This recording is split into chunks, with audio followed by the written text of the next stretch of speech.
Welcome back to another Conductor Sunday live stream on a Monday. I'm your host, Theme Park Conductor, and tonight I am joined by Hollow Gelato as we break down a lot of Disney information and news.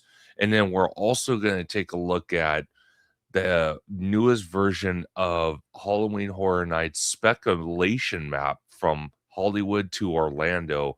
But without further ado, I'm going to introduce the one, the only Hollow Gelato, my best friend in the whole world and amazing co-host when we do these lives. Here we go, folks.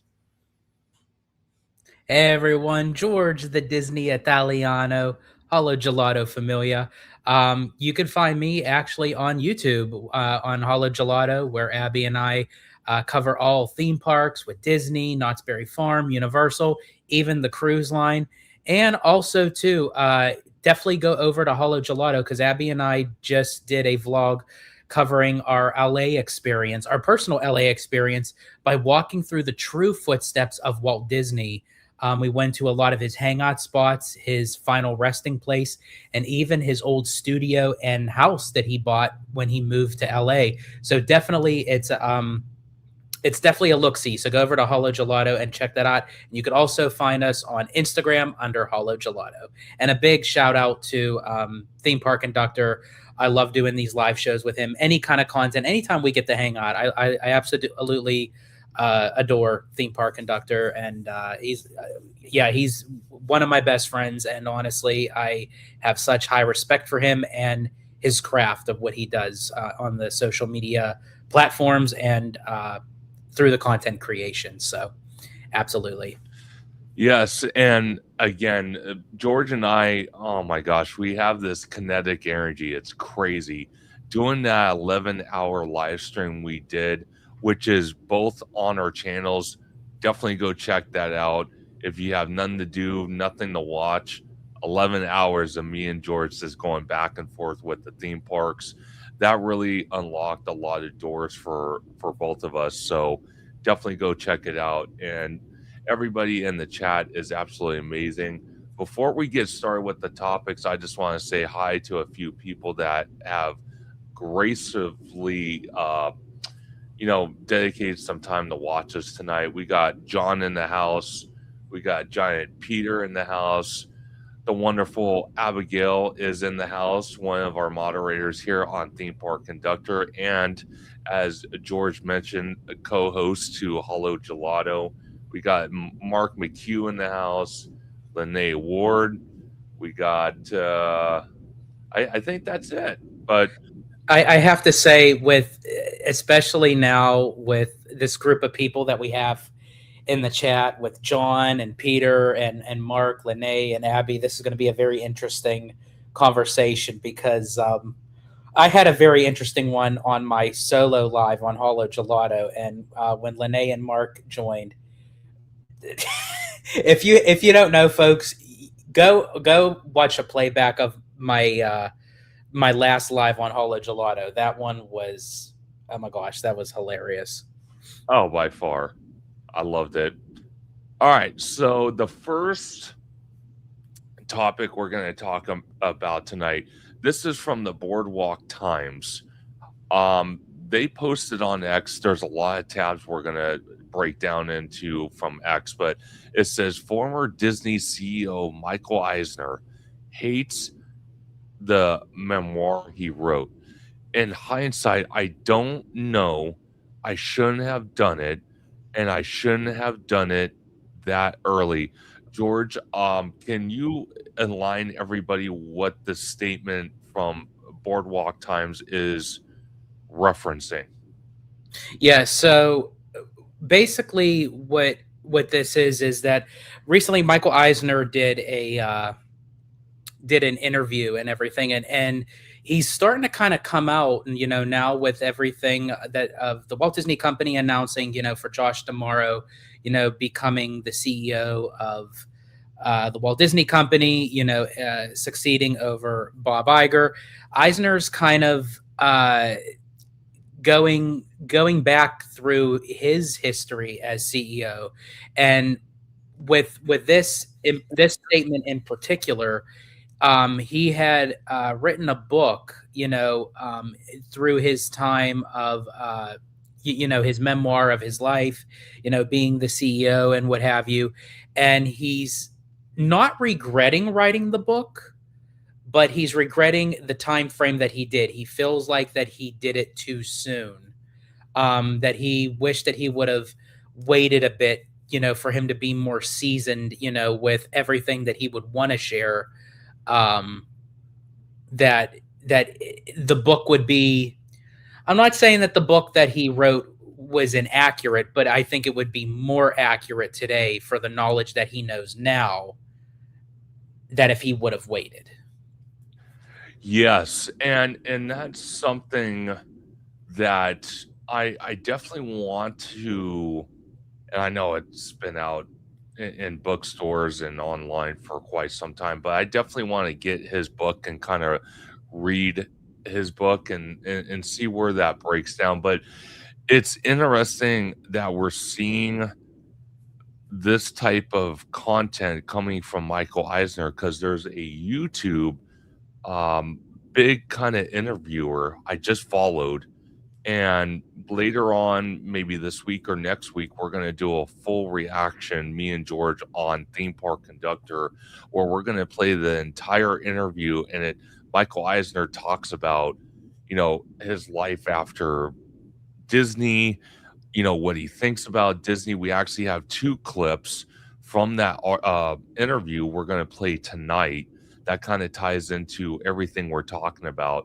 But very, very, very interesting. I wouldn't be surprised if Iger comes out with the book. I know it's going to be his second time retiring from the company, and I would hope he doesn't come back a third time. So we'll just have to wait and see. But I actually agree with you. Even though Iger had already written a book, I could definitely see him writing a number two book, because I also feel like he would then use any outlet that he possibly could to keep his name in the company.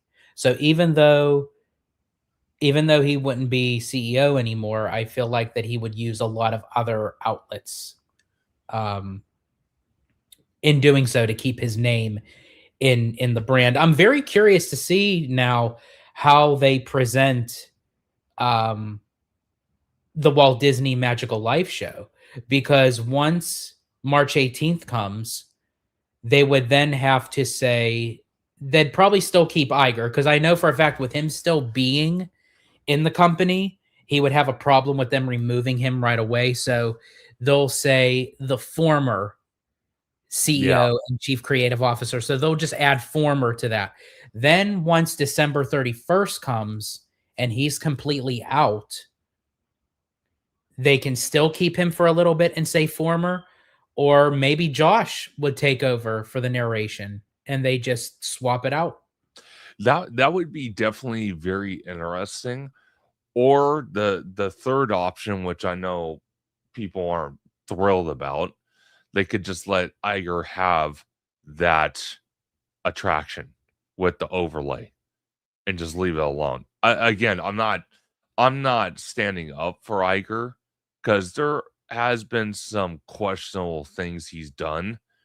Um, but if they wanted to, they could just let Iger have it and let Demaro, make his rubber stamp on something else, you know what I mean? So it could go anyway, actually. I just want to And catch up. Oh, and go ahead. yeah, I was just gonna say, before you move on, I just want to give hellos and shout outs to Sean Narani, Michael Snuffner, Maddie the Cool Girl. Um, it was I know you brought it up earlier, but I just want to give the shout out Melinda Farnsworth and, um, forgive me because it's all combined. Uh, what is it, Brandon? Brandon, the Lego Disney fan. Lego Disney fan. Okay. Yeah. So we got some comments here. John mentioned, I hope he drank water every 20 to 30 minutes and took 30-second breaks. Talking for that long is really hard on he's mentioning about the 11-hour live stream. Yes. I had like 5 bottles of water off to the side here on my desk. So it was Um, it was crazy. Um, let's see. We got Shane Narani said this was an interview in depth with Graham uh, Bensinger.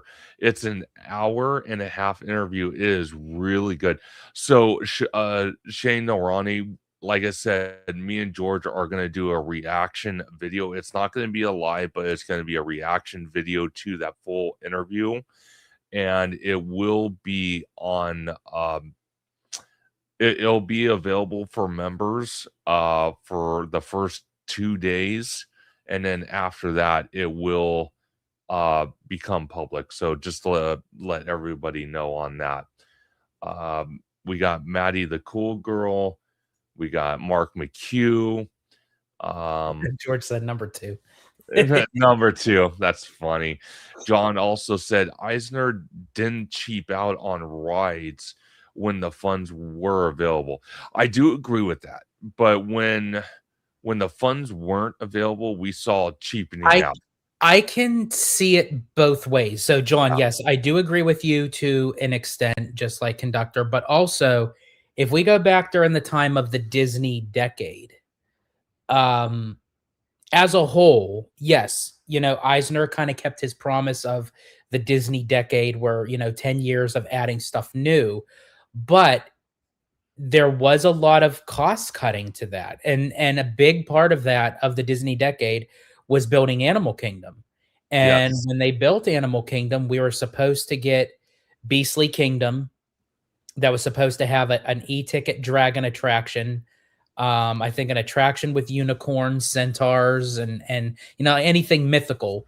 And they budget cut, and essentially that's when it became Camp Mini Mickey, and they added the Festival of the Lion King and Pocahontas and her forest friends, and then eventually Pocahontas and her forest friends went away. The Lion King moved over to Africa, and then Camp Mini Mickey now became Avatar: The World of Pandora. Absolutely. And there were other things that Eisner did during his leadership. He was heavily involved building Euro Disney, which is now Disneyland Paris, as we all know today. He was also involved with Hollywood Studios in Paris, but also the Hollywood Studios in Orlando making the partnership deal with MGM. So there was that. There was like a handful of stuff he did. Lene Yeah, I was Ward, just gonna say, if you could bring up Lene's comment, because this is actually really true. Michael go ahead. Eisner's son was involved in giving attractions the green light. Tony Baxter talks about the fate of Splash Mountain, etc., being up to his kids, to his kid. And yeah, I remember that with Splash Mountain, and also incorporating, I believe it was uh, Star Tours, Yes. because I remember his son had a lot involvement of incorporating, Star Wars into the parks, because he was a huge fan of it, and he was like, "Dad, I think this is like a really good idea. You have to put something in there of Star Wars." No, absolutely. And then we have Mark McHugh. He said Eisner made Hollywood Studios in Paris. It wasn't until this year till they finally fixed that blunder. I think is he referring to when they got rid of the archway in Hollywood Studios in Orlando? Mark, if you could clarify that, that'd be great. I think he's referring to, wait, made Hollywood Studios in Paris. I think he's referring to the Walt Disney Studios Park in Paris. Oh, Yeah, got it. 'cause yeah, I think that's what he's referring to, which now they're fixing it for Adventure World. Gotcha.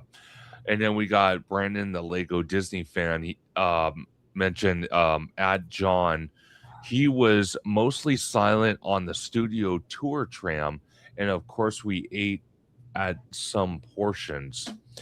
Shane Noorani says the great thing about Eisner, uh, what does that say? Eisner Rian? About that he reigned in was service was put first, and I I definitely agree with agree. that.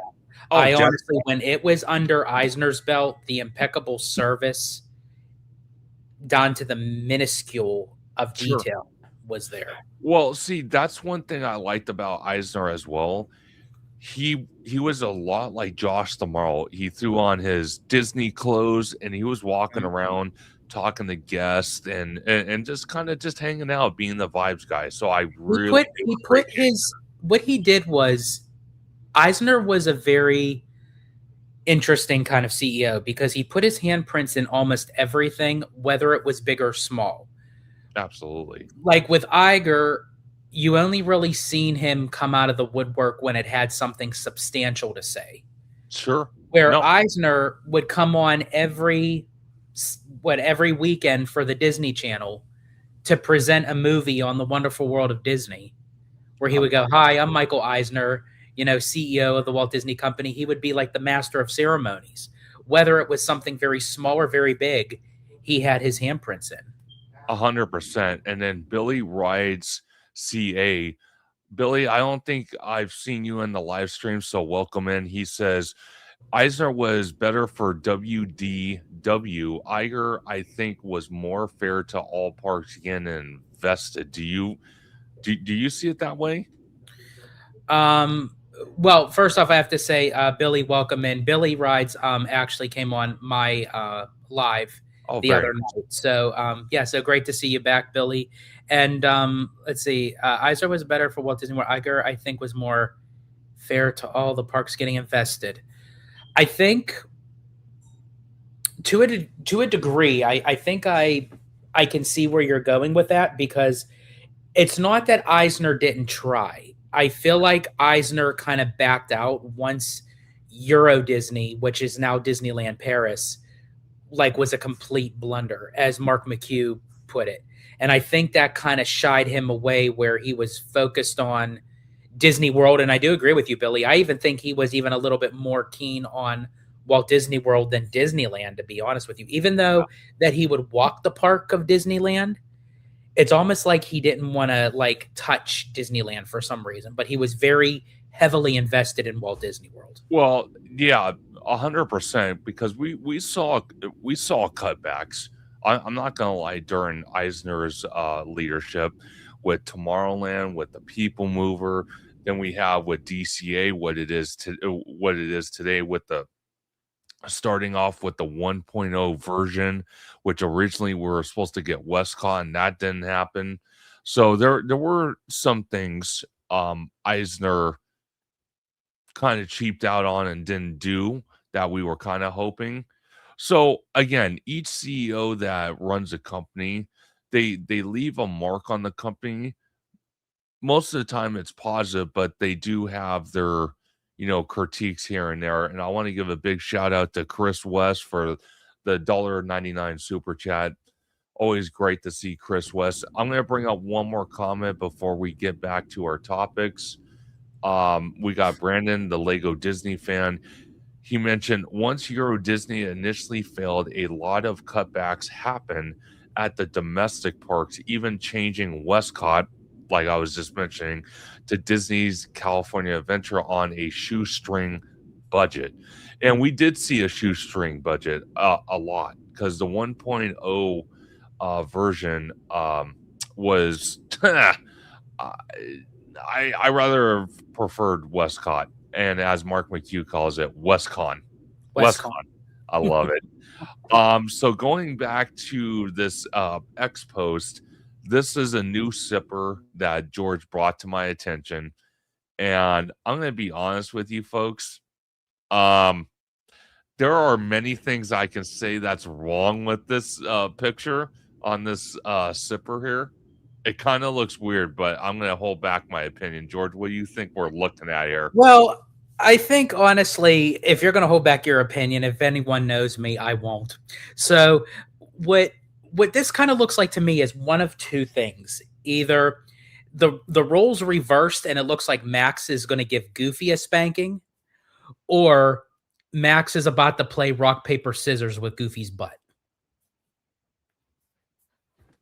You're not wrong with that. And it doesn't, oh my gosh. like I said, I'm restraining myself because that right there is just like, oh my god, like almost like borderline S&M type, you know. S&M. Yeah, it's like, what are we looking at here, for God's sakes? Come on, man. Oh my god. So let me ask you this, George. How much do you think the sipper is? Um, I'd say maybe I'd say maybe 20 to 25, I would think. Okay. Okay, no, absolutely. And we got well, my fault. We got Robert Spry in the house. Always great to see Robert. I Absolutely. I I'm gonna be honest with you. This sipper should come with a context warning card or something. Like I said, there's some things that people can go off. Like literally, Lene said, "Goofy's got a dumper." They're both on a roll today. And Max is uh an ass man, is what he said. And then he Mark also continued in brackets brown eye to eye. Oh my god. Hey, what's up? What's up, Robert? Glad you're in the chat. Always good to see you. And yeah, this is a very lively, hefty live. So welcome in, everyone. I mean, Yeah, this is no, great. absolutely. You guys are amazing. I love doing these live streams, especially with George.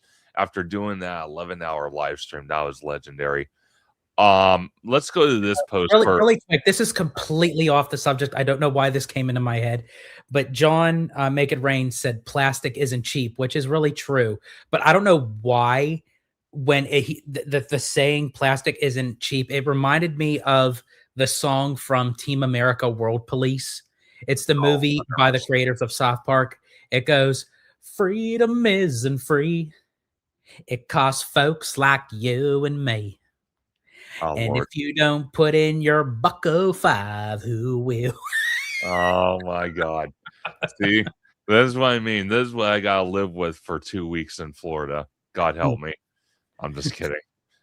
Um, no, he's fun. You know what, George? You honestly should do a members only live where you're at a karaoke bar singing. That would be funny. That would be funny. Yeah, I think if I did that, yeah, that would definitely have to be underpaid content. Yeah, no kidding. Oh my gosh. So, and really quick before we move on, Lene's asking, where do you sip out of that? I don't know. That That is true. Where is the straw? I don't remember seeing it. Hold on. Let me go back to that post actually. I just gotta pull it up in messages here. Bear with me, everybody. There's Mondo. There's Mondo. Front and center. I love it. Okay, so where is that sipper at? Oh, there it is. Okay, hold on. Um, Don't tell me it's through that little cane thing. is 'Cause it through? Yeah, well, it looks like because that's a fishing pole. Do you drink it out of? Where is it? I don't know. I don't. I'm kind of scared to find out. Let's put it that way. Maybe they didn't actually add the straw. Maybe you got to stick it in Goofy's butt and like. No comment. I reserve my comment for that. Oh my god. Oh my gosh. Oh god. But this is going back to Disney Scoop Guy. So you actually brought this to my attention. A lot of these articles and posts that we're going to look at tonight was courtesy of you. Um, Mhm. uh, um, what we? Oh God, what did Mark say? I am not even going to repeat Fine, that. I'll do it because I think I think I could do a pretty good garsh. Let's see. It says, "Come suck on Goofy's pole, gorsh." God, oh my God. Shane Norani says, with what it's looking like, it's going on the do you really want to know? No, I don't want to know. I'd rather keep that a secret. Less I know, the better. Lene Ward says, where do you quench your thirst? Is that a perfect cat ass? Oh my A God. perfect cast, but Ass. I like that. Oh, I love it. And we got Kevin David in the house. Great to see Welcome, Kevin. Kevin. He mentions Josh tomorrow focus will be well-known IPS moving forward or IPs moving forward instead of taking creative risks with Disney because right now because people easily get offended about everything. Well, see, that's the thing. That's why we saw Splash Mountain turn into Tiana's Bayou Adventure. We've seen some other things transpire around the parks. So I don't know. I'm hoping Josh has a better stance with something like that. I hope he does incorporate IP in the parks, but also goes to non-IP attractions like um let me see, like the People Mover, or we have Expedition Everest in Animal Kingdom, which I can't wait to ride that. So I'm really hoping that he leads the company in that direction and not just make everything IP based. So we'll have to wait and see. We got Mam Lizelle in the house. Always great to see Mam Lizelle with the 4.99 super chat. Thank you, Mam Lizelle. She mentions evening, George and Conductor. Have a great live, fellas. Absolutely. And thank you, Mam Lizelle. We also got from uh Abigail. Thank you, Abigail. But Says, this is, but actually, oh, this is Angel. oh, This is Abby's daughter. oh. This is my yeah, this is thanks Holojalo for our Disney allowance. Here's the change. Thank Uh, you so much, Angel. Greatly appreciate it. I thank they went to Disneyland today, and Cool. so I wanted to send them a little something. Sure. So I sent them some little mad money they could have fun with. Oh, there you go. Yeah. Madden Money. Eh? I like that name. Yeah, so Cool. that's gonna be my stepdaughter. So I'm gonna have a stepdaughter and a stepson Oh, very through nice. Happy. So I mean, Oh, even though technically it's titled as step kids, but even yeah. though technically that's what it is, but Oh, essentially well, I just call them they're my kids. So absolutely. So, the word step doesn't even need to be involved. But yeah. thank you, Angel, for that 4.99 super chat. You're absolutely amazing. Um, George, I want to ask you, because Matt from Disney Scoop Guy, he's really an awesome dude. I love hanging out with him at the parks at Disneyland or DCA. But he says AI is getting out of control. I'm gonna play the clip without sound, but maybe you can reiterate what Matt's trying to come across here. Yeah.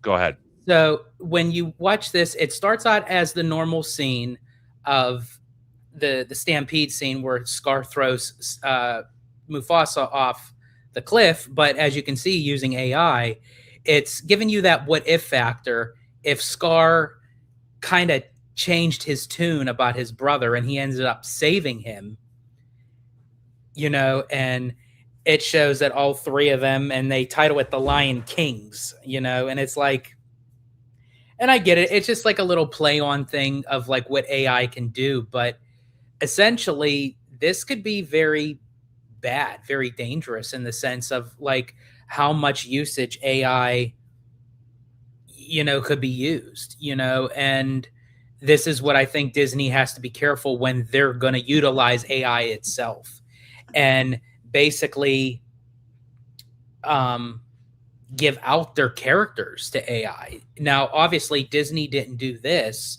but this is the kind of thing that happens when it's uncontrollable because Disney had already sent out a few cease and desist letters to some companies that have been utilizing their characters without their permission. And I believe it was Matt that mentioned it in the thread, that said it's going on so much that, yep, see, I actually posted that one, the meme from The Office. Nope, don't like that. And Matt said, yeah, here we go. It's right. It's right on that second one. There's so many companies making AI videos now. I'm guessing it's like playing whack-a-mole. Disney has already sent cease and desist to multiple companies, but I'm sure it's hard to stop. It's hard to stop, and that I could really see because once AI is going to be used, it's going to be catapult into so many divisions and subdivisions that you can't keep up with it. No, 100%, and that's kind of what's scary about it when you think about it, because AI is really an unknown technology. Like it's known, but it's still early in development in a lot of ways, and we're seeing, you know, iterations of what AI can do, and it is kind of scary because you know it's going to be interesting under Josh's leadership and just the leadership across the board with the Walt Disney Company and many different roles with new people in those roles, how this is going to be under control. Because we all know that Iger, who is currently still the CEO until at least the 18th, where he says he's going to step back. We'll see about that. Um, that invested him and the company invested $1 billion into open AI. So this is just a very snippet in the beginning of what AI can do. But I agree with George. At what point is Disney going to put, the blocks in place? Because if you don't have roadblocks, we're going to be seeing a lot more content from just So random people doing this. this begs the question. It kind of goes back to Josh D'Amaro becoming CEO and Dana Walden becoming president and chief creative officer, which they said Dana is going to be heavily looking into AI. Do you think that Disney should stay away from AI? Well, see, I would agree with staying away from it if it wasn't for the fact that Iger, you know, him and the company spent a I know billion they dollars. invested billions into that. That's yeah, so they have to at least try to get their money back. But I mean, so take that equation out, just the overall generalized thought. Do you think that's a iffy road to go down? It's definitely iffy, and I would just tell the Walt Disney Company, or if tomorrow was on this live stream, I would tell them to be very careful and really put a lot of restrictions and really get someone under his leadership that can really kind of, you know, overlook this AI.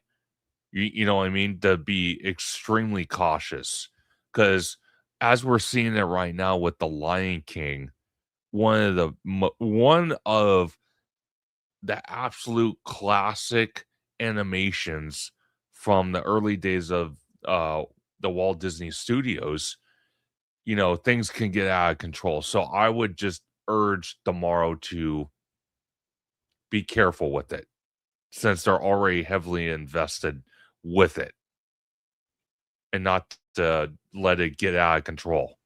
Yeah, hopefully, yeah, they don't let it spiral out of control where it's like all it is utilized is AI. Because Absolutely.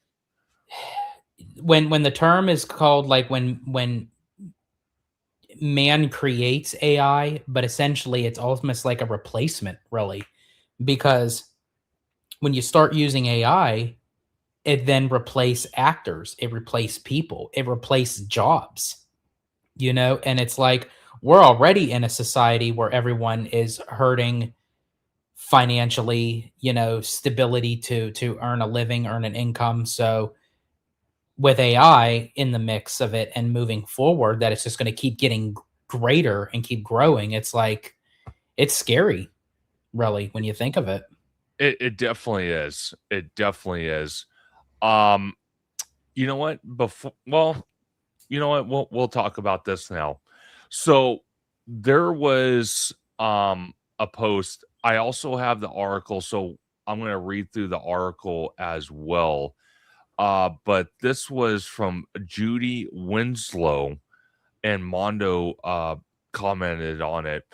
But it says, I'm hearing the initial plans for Villains Land have been scrapped. Imagineers have been told to think of bigger, bolder ideas, budget secondary.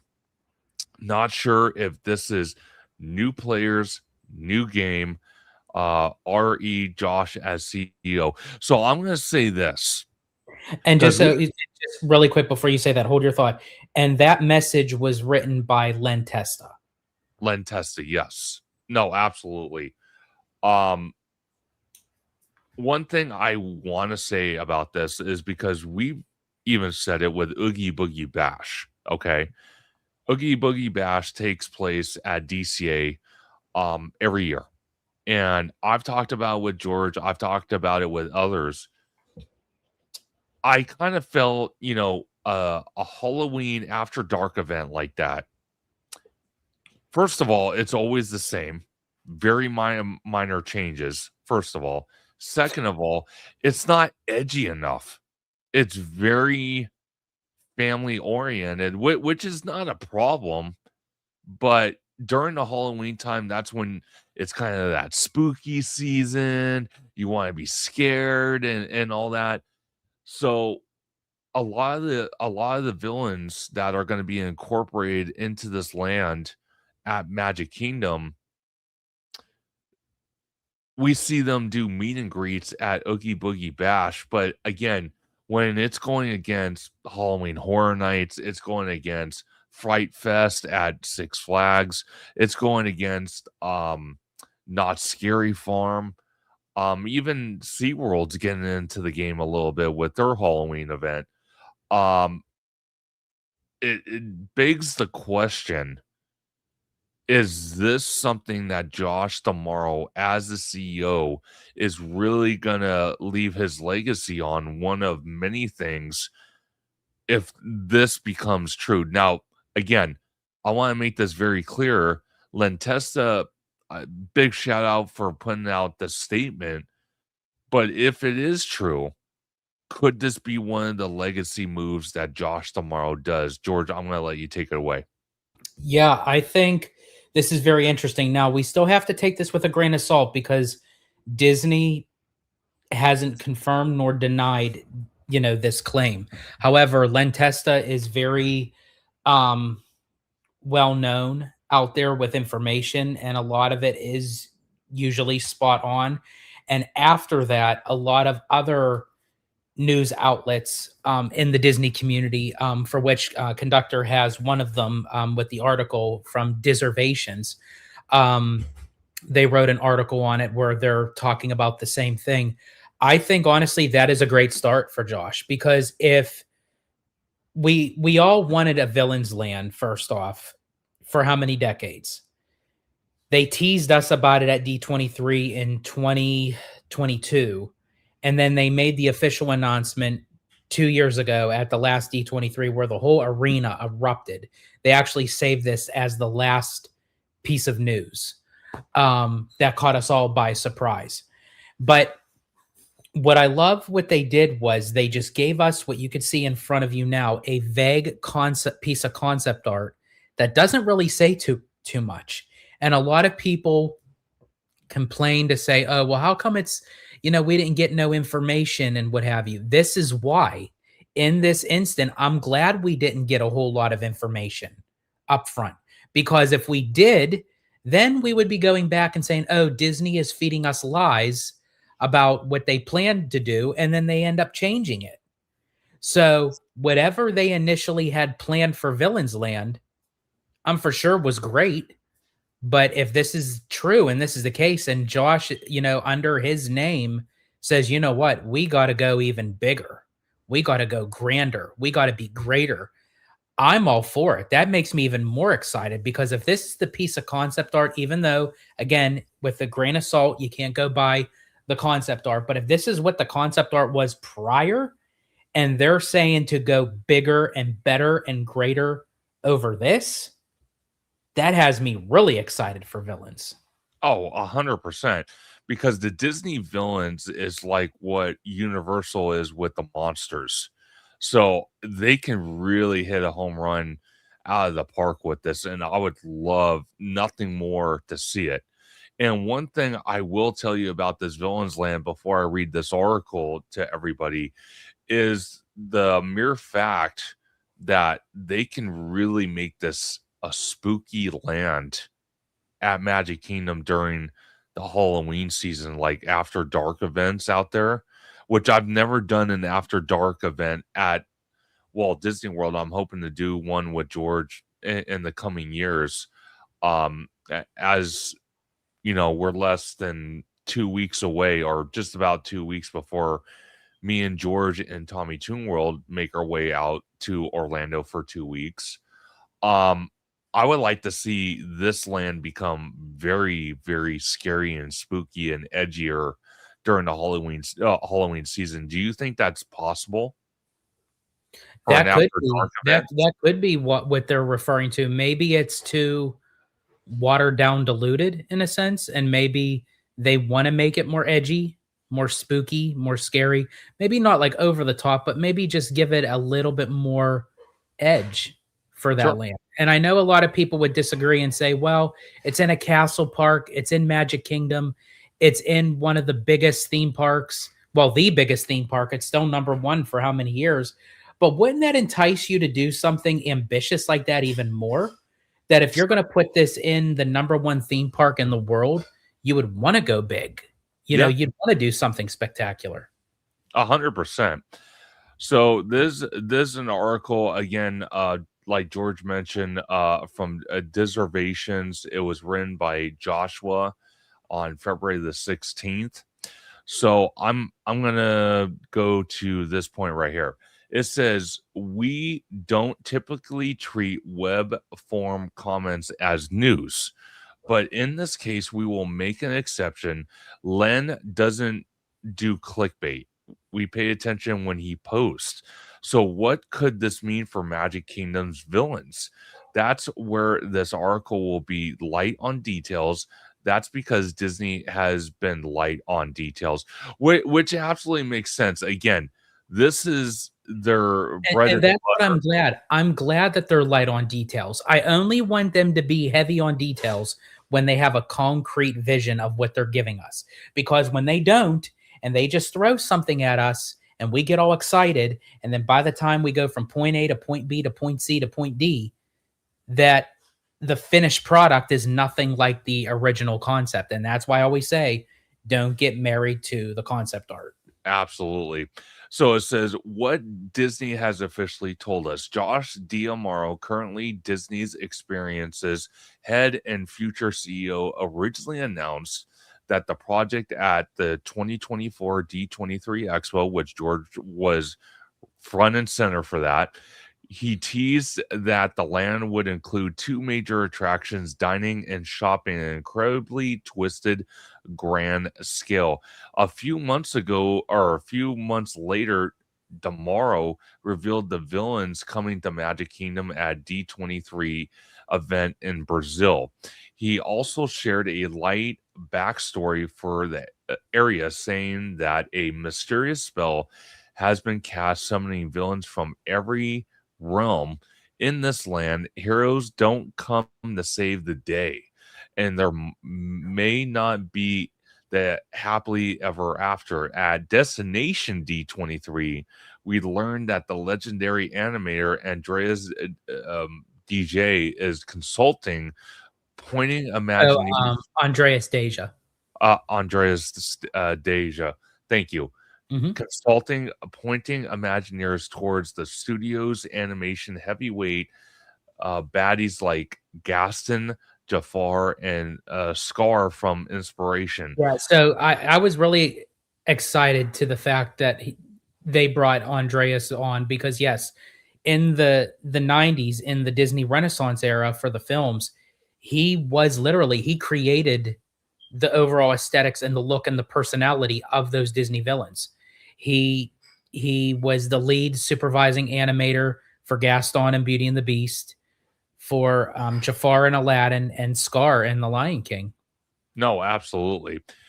WDI executive producer Wyatt Winter said that their stories will contribute to the big personalities, bold visuals, and rich backgrounds coming to the Magic Kingdom. Winter also shared that Imagineers have visited Barcelona and Paris to study art. Uh, was that new what's that new Wava architecture? No, I say wait, where are we here? right here.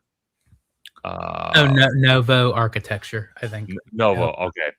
He Yeah, said Imagineers received an intimate look at the architecture aesthetics that will serve as the overall design inspiration for the land.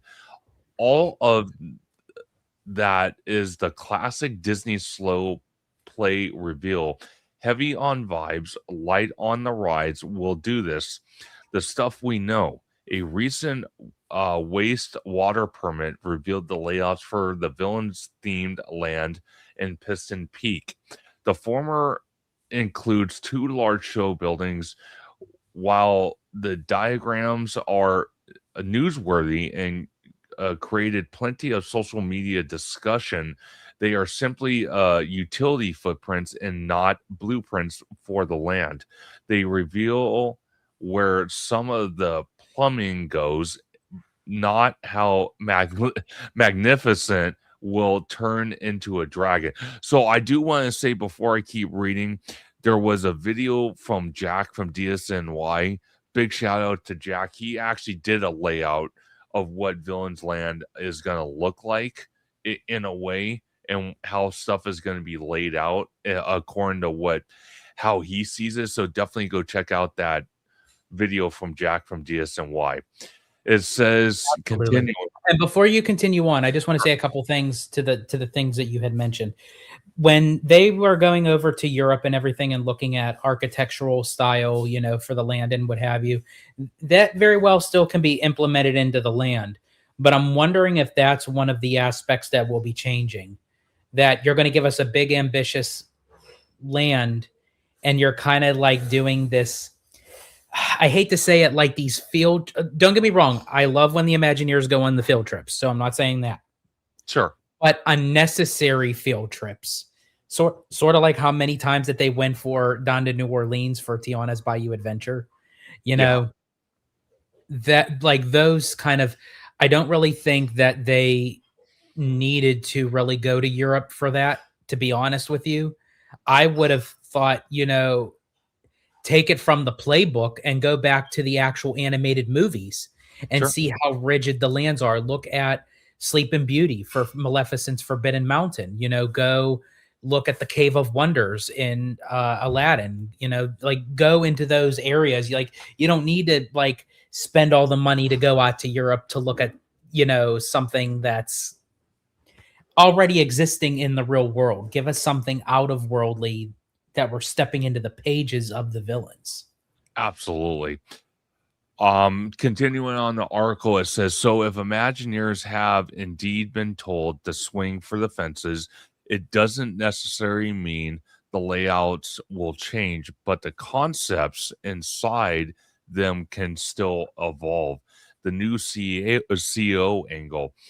Here's the interesting part of Lene's quote: budget secondary. See, this is what I like. Again, I understand as a CEO, as a company, they can't splurge on everything. But something like this, where we're talking about the Disney villains, this is where I would say splurge on it.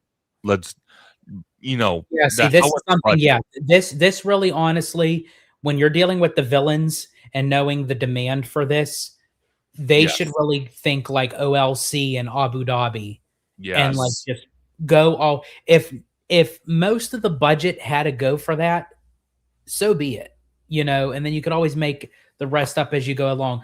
But before you continue on, there's two questions I want to get to. It was Mark and Sean Narani. okay. Sean Narani's the latest one. I have to go back up to see Mark's. But Sean says, do you think that is why at Destination D we only got the influence of what they were looking at for inspiration? I think so. I think that's why they were very vague, because here's the thing: Disney's always 10 steps ahead of us. At Yes. that time at Destination D, I think honestly the company kind of maybe already had an idea that Josh D'Amaro was going to be CEO. because Yeah, even Iger said in like those interviews, he's been watching Josh for many years and seeing how he works. They were already in commute that that's what was going to happen. So if Josh was going to the Imagineer saying, you know what, we need something big and bold. So probably, yeah, when Destination D rolled around, it's like we just got to give them something very vague for the time being because we can't give any extra information out. And then um, Mark's question was, uh, who do we want at Villains Land? Give me a roller coaster based on that part in Hunchback where Frollo is getting all, all hot for Esmeralda. Um, so that's a very good question. That is something that Disney has not yet elaborated on which actual villains they'll use. They kind of played on it where they did showcase like villains, like the name of the villains that they would use. sure. But it's still no clarification of which villains are going to be used in the attractions, what villains are going to be utilized in the maybe a restaurant or the merchandise. So there's still a lot of untold of what villains. Now we did get a little hint at we call it Imagineering. It was one of the episodes where they were talking about audio animatronics and the next generation of audio animatronics, and they brought up um, Hades, which I thought was very interesting. So I think we possibly could see a Hades audio animatronic, which I think would be really cool because Hades is very big in stature. So he's like, they made the character very tall. Yeah, So, plus with the special effects of his fiery hair and what have you, I would love to see Maleficent as an audio animatronic, and I would love for her gown, her dress to actually be like authentic, like a dress, like clothing that moves slowly as she moves. Like that would be really cool. that would be dope. I, I'm not gonna lie. So there's a lot of things they could do if the budget is secondary for sure. Um, Continuing on the article, it says, when did that instruction land? We may never know. Josh Diamaro was only officially named the CEO a couple weeks ago, but let's not pretend he just got a map to the building.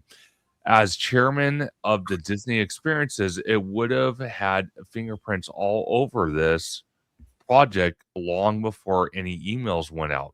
Whether the mandate arrived last Tuesday or 6 months ago is almost besides the point because from this moment forward, Villains Land is going to be associated with tomorrow the same way Bob Iger is linked to Star Wars Galaxy's Edge and Michael Eisner is tied to Hollywood MGM Studios in Animal Kingdom.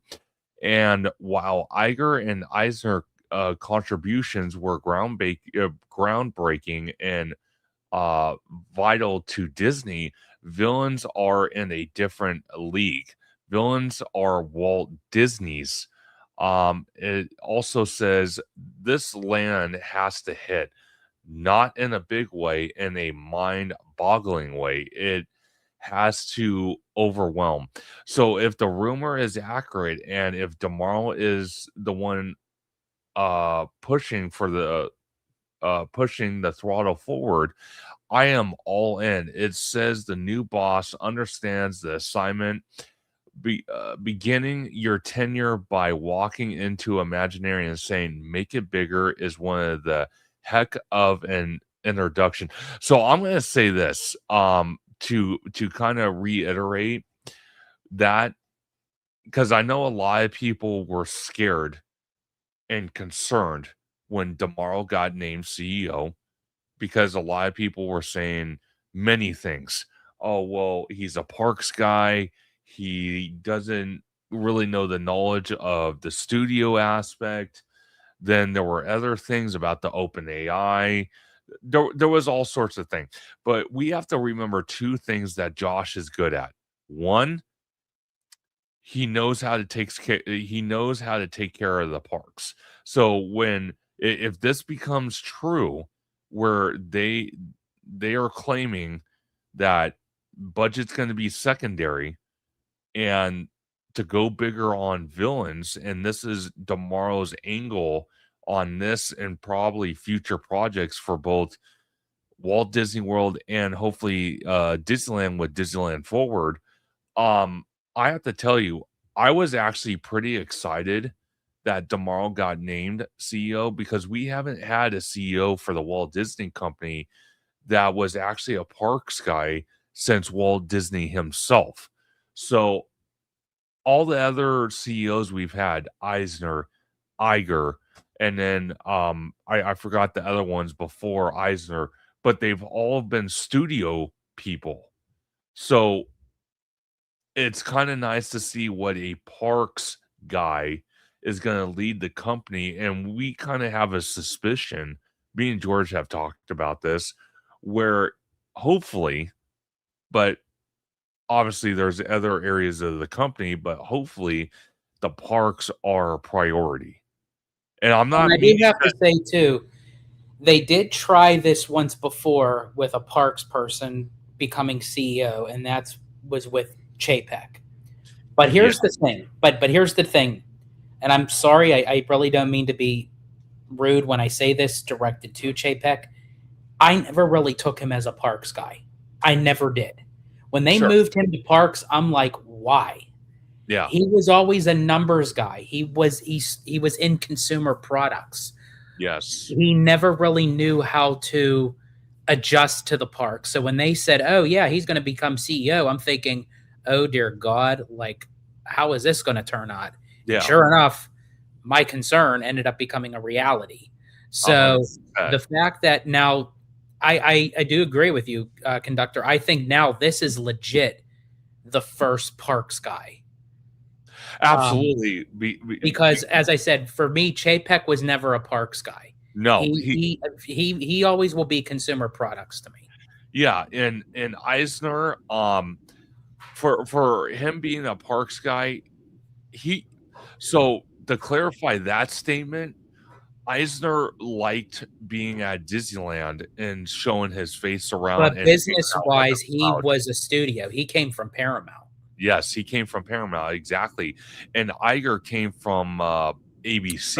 and Frank Wells came from Warner Brothers. Exactly my point.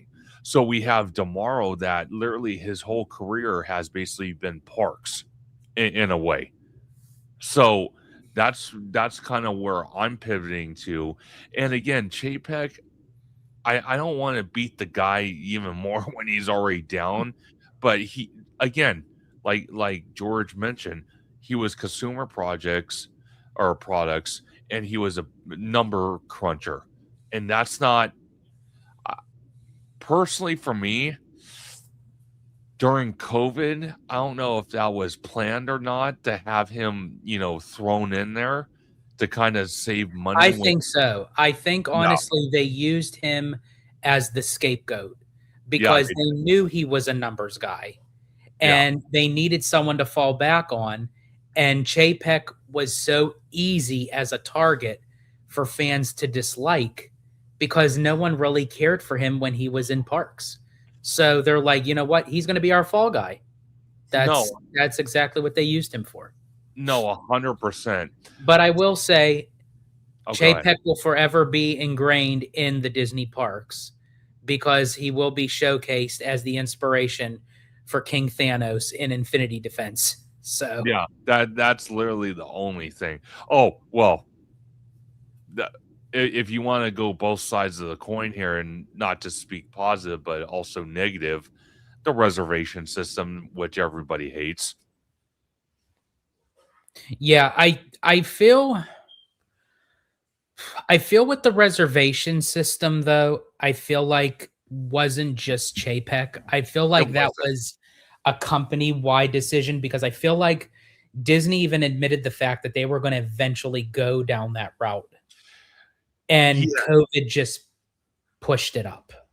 it well, I'm gonna tell you this, it pushed it up, but also, like George just mentioned, Chapek was the fall guy. for a lot of things Disney wanted to do, like the reservation system, other aspects. And when stuff hit the fan, because I don't want to say the other word, but when stuff hit the fan, Chapek was the blame. Because again, If you I've want to get always away with that, I always like to say shiitake mushrooms. okay, well, shiitake mushrooms. I'll indulge that. No, but 100%. And that New York Times article that I reference all the time, whether we're doing my Conductor Sunday live stream or we're doing videos or I'm on George's channel or other people's channel, that New York Times article, I encourage everyone to go find it online. It's a long read, but it exposed a lot. And one of the things was what I've been saying for over a year now. Iger really never left the company. He was kind of in the foreground playing puppet master behind, making decisions with the board. And when shiitake mushroom decisions hit the fan, I'm going to be honest with you, Chapek was front and center to get blamed for that. But before I play the video, we got Rudio in the house. Studio. Rudio said, I had the Flex Pass AP prior to COVID. That was the pilot program for the days we are currently living. And then I want to get to Shane Narani's comment. She said, I wonder when this was said, because this could have been said a year ago or months ago. We are just hearing about it now. And So really quick, I just want to just reiterate. Sean Narani is a he. oh, I'm so sharp. God, see, I can't even speak tonight. So sorry. Honestly, this was like him all day. Like he like Yeah. it was like really trying to like come up with his words. He's just having that kind of day. But you know what? But you know what? I give much respect to Conductor because honestly, he is so driven by his passion for all this stuff. And Oh, honestly, if I only went on like 3 hours sleep and then do like 15 hours of content, Lord knows what would be coming out of my mouth. oh my gosh. Mark McHugh says Michael Eisner now looks like Voldemort in a suit. I can kind of see it, honestly. Minus, obviously, he has a nose. Like, if you take off the nose, Yeah. maybe give him a little bit of like pasty gray color. I can kind Oh, of see that. 100%. Which actually, Michael Eisner was the inspiration for Shrek because when Jeffrey Katzenberg left the Disney studio, he had such animosity that when he created DreamWorks and Shrek was the first movie, supposedly that Eisner was the sculpture for Shrek. Absolutely. We're gonna get to one more comment before I play one of two videos from In Depth with Graham Bensinger. Big shout out to him for interviewing Michael Eisner. Ryan Turner 5284 says Demaro as a parks guy likely has a understanding of the smaller details, custodial, entertainment, ride ops, and etc.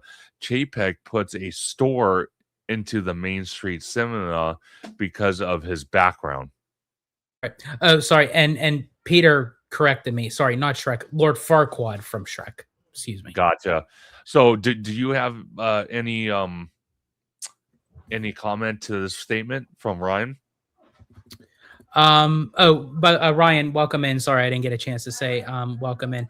I'm sorry. Let me go back. Demaro, as a parks guy, likely has an understanding of the smaller details, custodial, entertainment, ride ops. That is very true, and I think with Demaro, because he was president of Disneyland for a period of time, he was president of.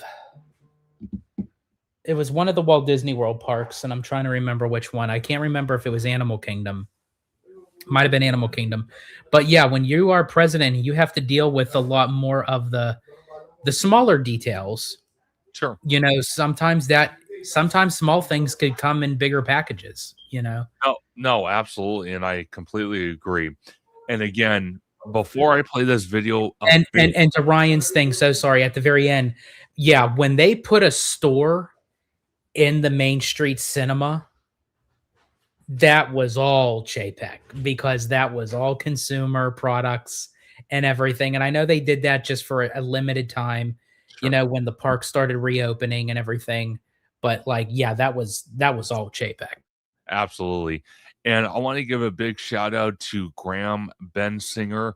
Again, I'm going to play two clips from this interview and stay tuned for the upcoming week where me and George will do a full reaction POV, well, not POV, but a full reaction video on the full interview, which is about an hour and a half with a former Disney CEO Michael Eisner, but this is the first video I want to play. Again, George, at any point, if you want me to stop it, let me know. Here we go.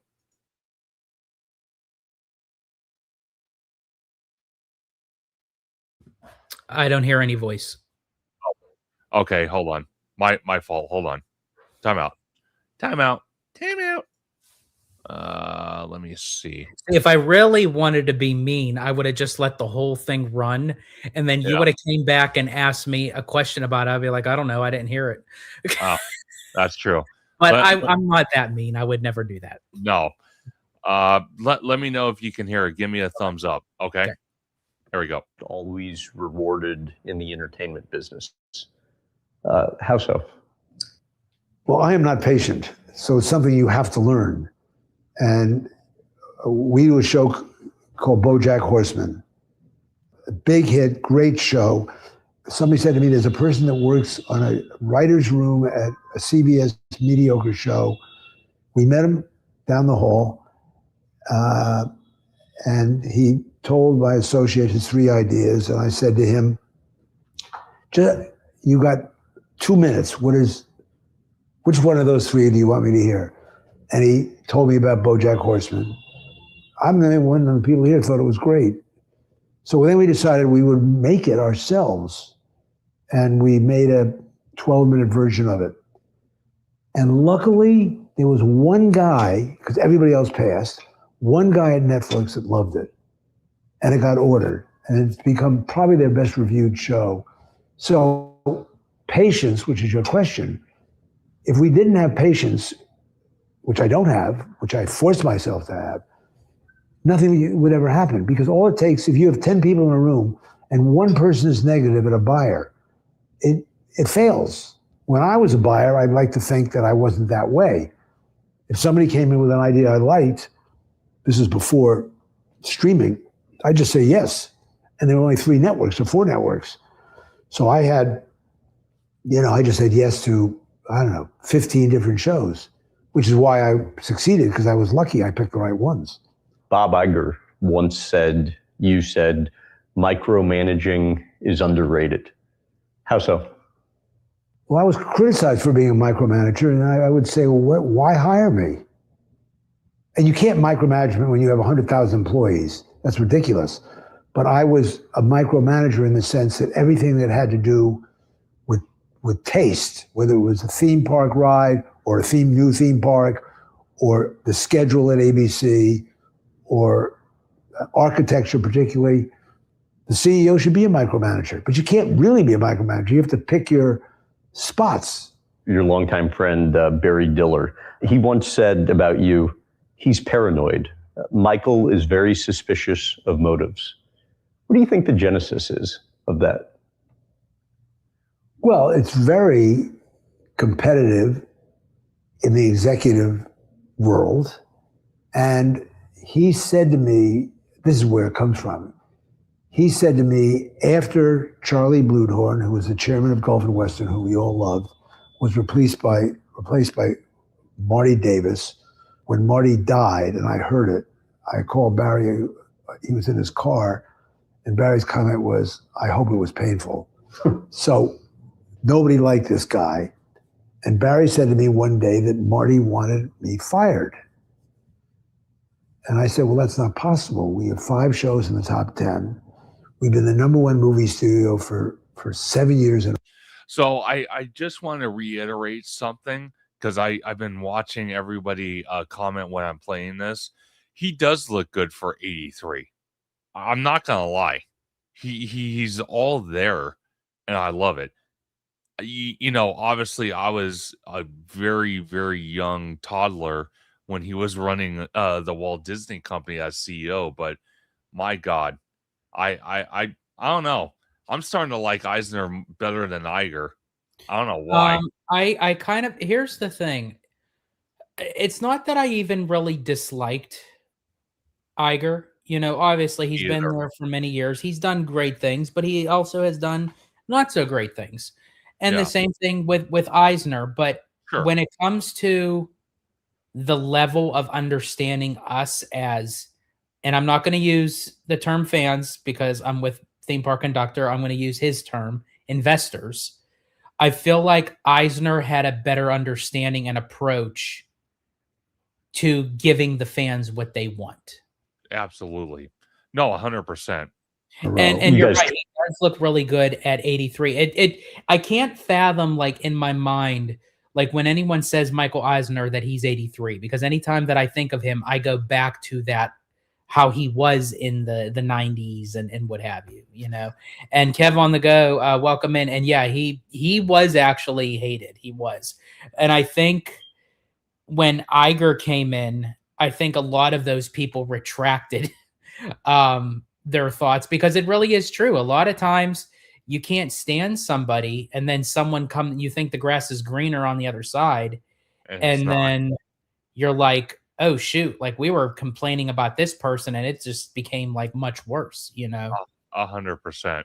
But turn especially, paramount. sorry, I know I keep on talking, but No, it's all especially good. in Europe, like the French, you know, Yeah. when it came to Euro Disney, like they were not a fan. No, not a fan at all. And that's what I mean.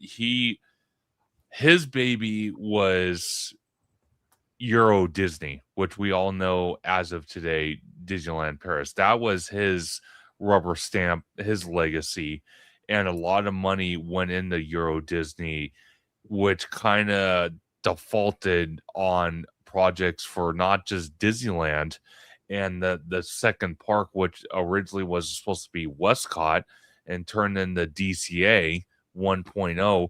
But then there were other projects at the Magic Kingdom and Walt Disney World that suffered because of that as well. So I do agree with Kevin's statement. He was hated, but like George said, not every time when the grass seems greener on the other side is it honestly that truth.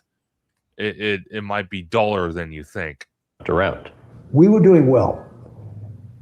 And that's a very conservative understatement. Yeah, but I don't understand why he would want to be fired. I think I learned later that he didn't like the fact that Barry and I shared half of the bonus pool. I don't know. And Barry said, he said to Marty, I'm not going to fire him. And if you make me fire him, I'm quitting too. Not only did he quit, he went to Fox, wanted me to go with him to Fox. And I got a call from Roy Disney, do you have a contract? I said, no, I hadn't left Paramount yet. And the week after I left Paramount, I joined Disney. So I've, you know, one thing, it's good to be lucky. Why were you the only Hollywood exec to never get invited to Swifty's Oscar party? Oh my God. I would not let Bob Redford direct Ordinary People, but for the same kind of deal that we would give any first-time director. He was making millions as an actor, and I said, you have to work for scale, first-time director. The guy said, how can you ask this man to work for, I said, because we ask everybody.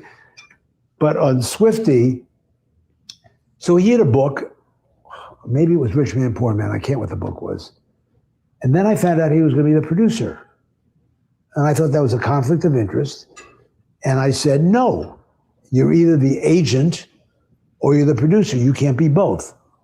And he went to Barry and complained. So Barry said to him, you know, I have to back the president. I can't. So I was bringing television ethics, because television in those days was all the networks, and the networks were licensed by government. And if you screwed around with the government, it didn't end up well. The movie business was, oh my God, Really all for one, you know. if you could bring up Billy Ride's Sure. comment. Eisner also benefited from a time when theatrical and cable was booming. Excuse me. I think they were both good but complicated leaders. This is a really good point, because now it begs the question too, that even to Kev's point, he was hated by a lot of people, and I think Eisner boomed in a way with certain aspects. But do you think that was in the time frame that he was CEO? Do you think Eisner would have been better or worse had he would have been in Iger's position, or even now going into Josh's position during this time and age with technology and AI and social media? Do you think that he could have succeeded or crumbled? Because I also feel to Eisner's credit, he did well, but I also think because he had Frank Wells by his side. When Frank Wells passed and he Yes. had his quadruple bypass surgery, he crumbled. He just could not recover. No. And to answer the first part of that, I think Eisner wouldn't have done well if he was at his age when he became CEO back in the day. If he was CEO now around that same age in today's standards, I think he wouldn't have done fine in a way. I'm sure we wouldn't have ran into issues here and there, but I think he kind of led the company. I personally think.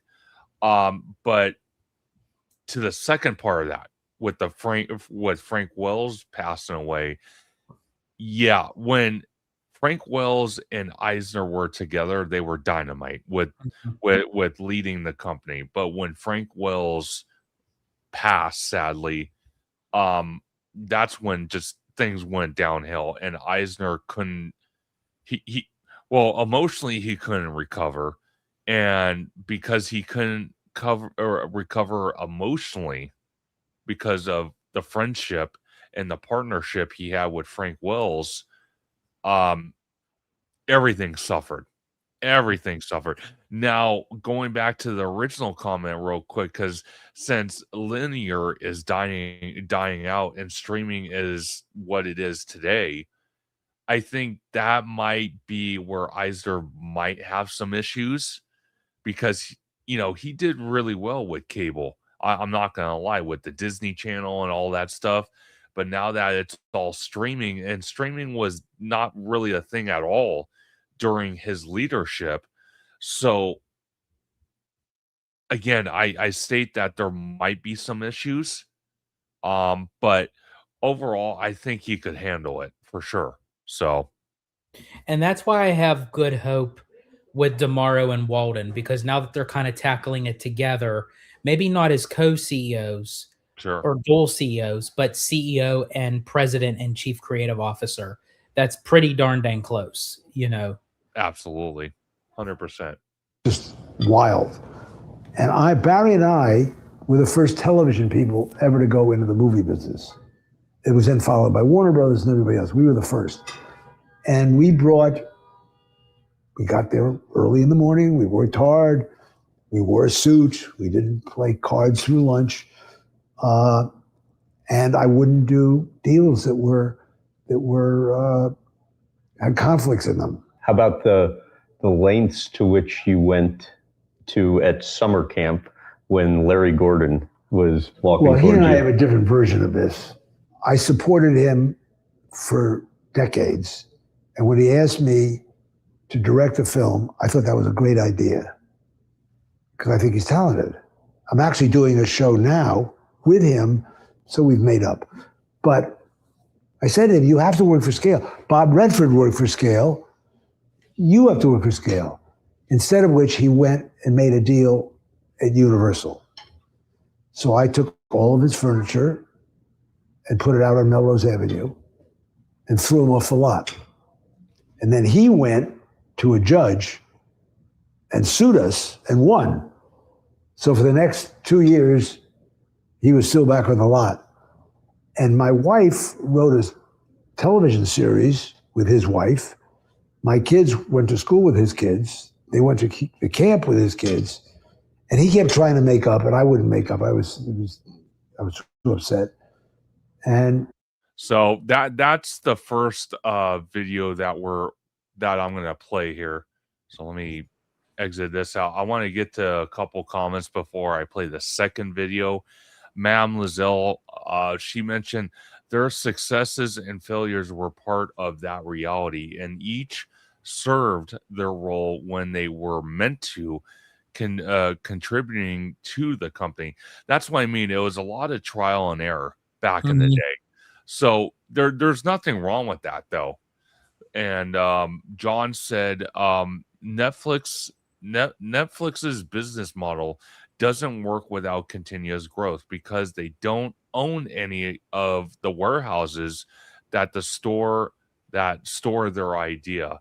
And then we got first of all, we got amusement park pirates in the house. Shout out to them. Absolutely great to see them. Ryan Turner said Euro Disney caused him to panic and make some poor decisions, such as putting Paul Pressler, a penny pitcher, a little parks experience, slashing DCA's budget. Then 9/11 killed tourism.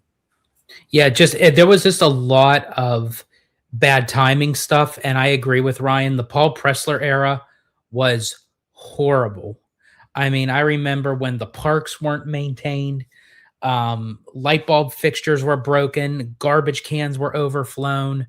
And this was even before I started visiting Disneyland, but I remember hearing about it and doing my research of the Paul Pressler eras of like what it looked like, and I'm like, oh my gosh, like how could anyone even last this long?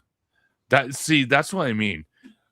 When I mention that Tomorrow is going to be a great addition to CEO, I think absolutely someone that cares so much about the parks, and that's kind of like one of us in a way.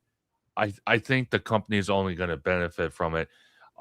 Kevin mentioned, don't forget Cynthia Harris as well. Yeah, that's another one.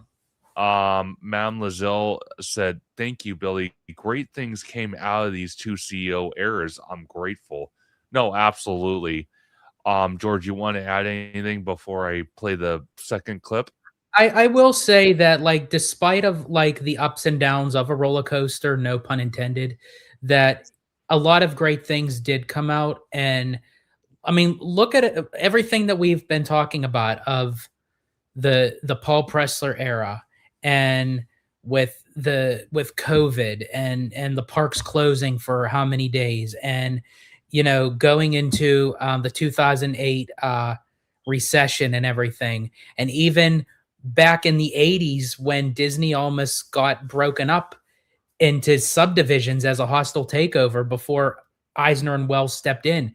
Look at even going back even further to all the challenges Walt Disney himself went through with his studio, gambling his basically his family, his house, for the park and for the studio, and investing everything and going through world wars. And like, again, if for anyone who hasn't watched Disneyland Handcrafted, I highly recommend it. Literally them building Disneyland within a year. While they were doing the grand opening, they were still painting and fixing stuff. Just look at how far the company has come. And there will always be ups and downs. It will always be a roller coaster. That's life. But it's how you finish coming into that train station. No pun intended for Mr. Theme Park Conductor. Absolutely. But yeah, I definitely agree with that. No, 100%. Today, I think the company's in great shape. I think Bob has been an excellent CEO. I'm happy that he was the person that I recommended, that I got it through the board. Oh, really quick, can you pause that? Sure. So John Make It Rain says, George, I don't know how you live with the smoke alarm like that. Let me explain something to you, John. After you have lived with my ex-wife for 10 years, you learn to block a lot of things out. So it's the same case. Although I do like, hopefully it'll get fixed soon. But yeah, in the meantime, I just like, I'm so intrigued by the conversation and talking with everyone. Like I don't even like pay attention. And Giant Peter, yep, there you go. There's your ex-wife joke for the night. There you go. Board's first choice in the beginning. He ended up being unanimous choice. He came out of ABC. He was a president under me for a decade. He understands the company.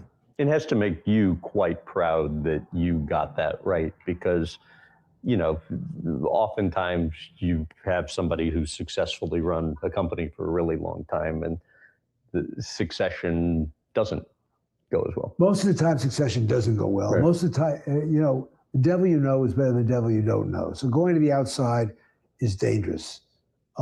If you have people on the inside that are capable, that's a better way to go. But Bob, his predecessor died. He became Frank Wells.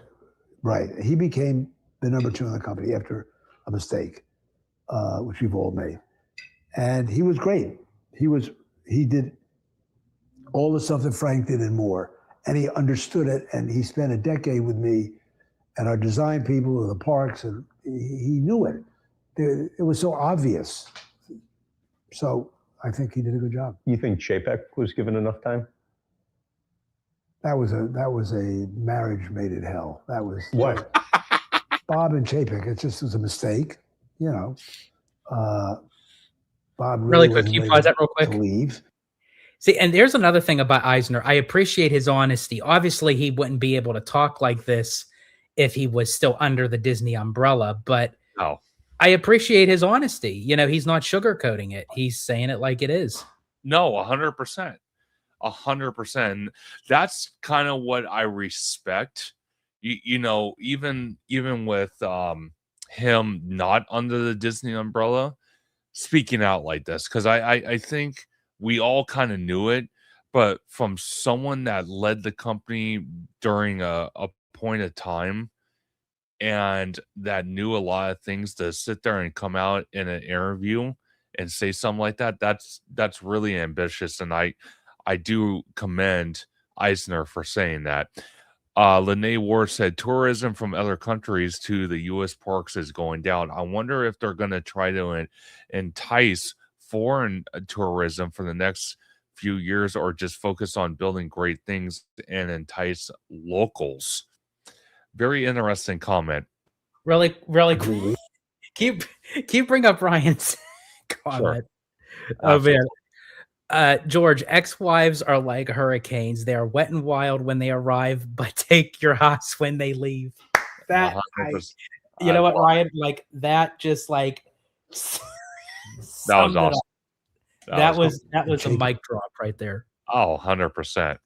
Was going to prove that he was the boss, doing stupid things, not necessary things, separating the distribution from the creative and the movie business, all those things like that.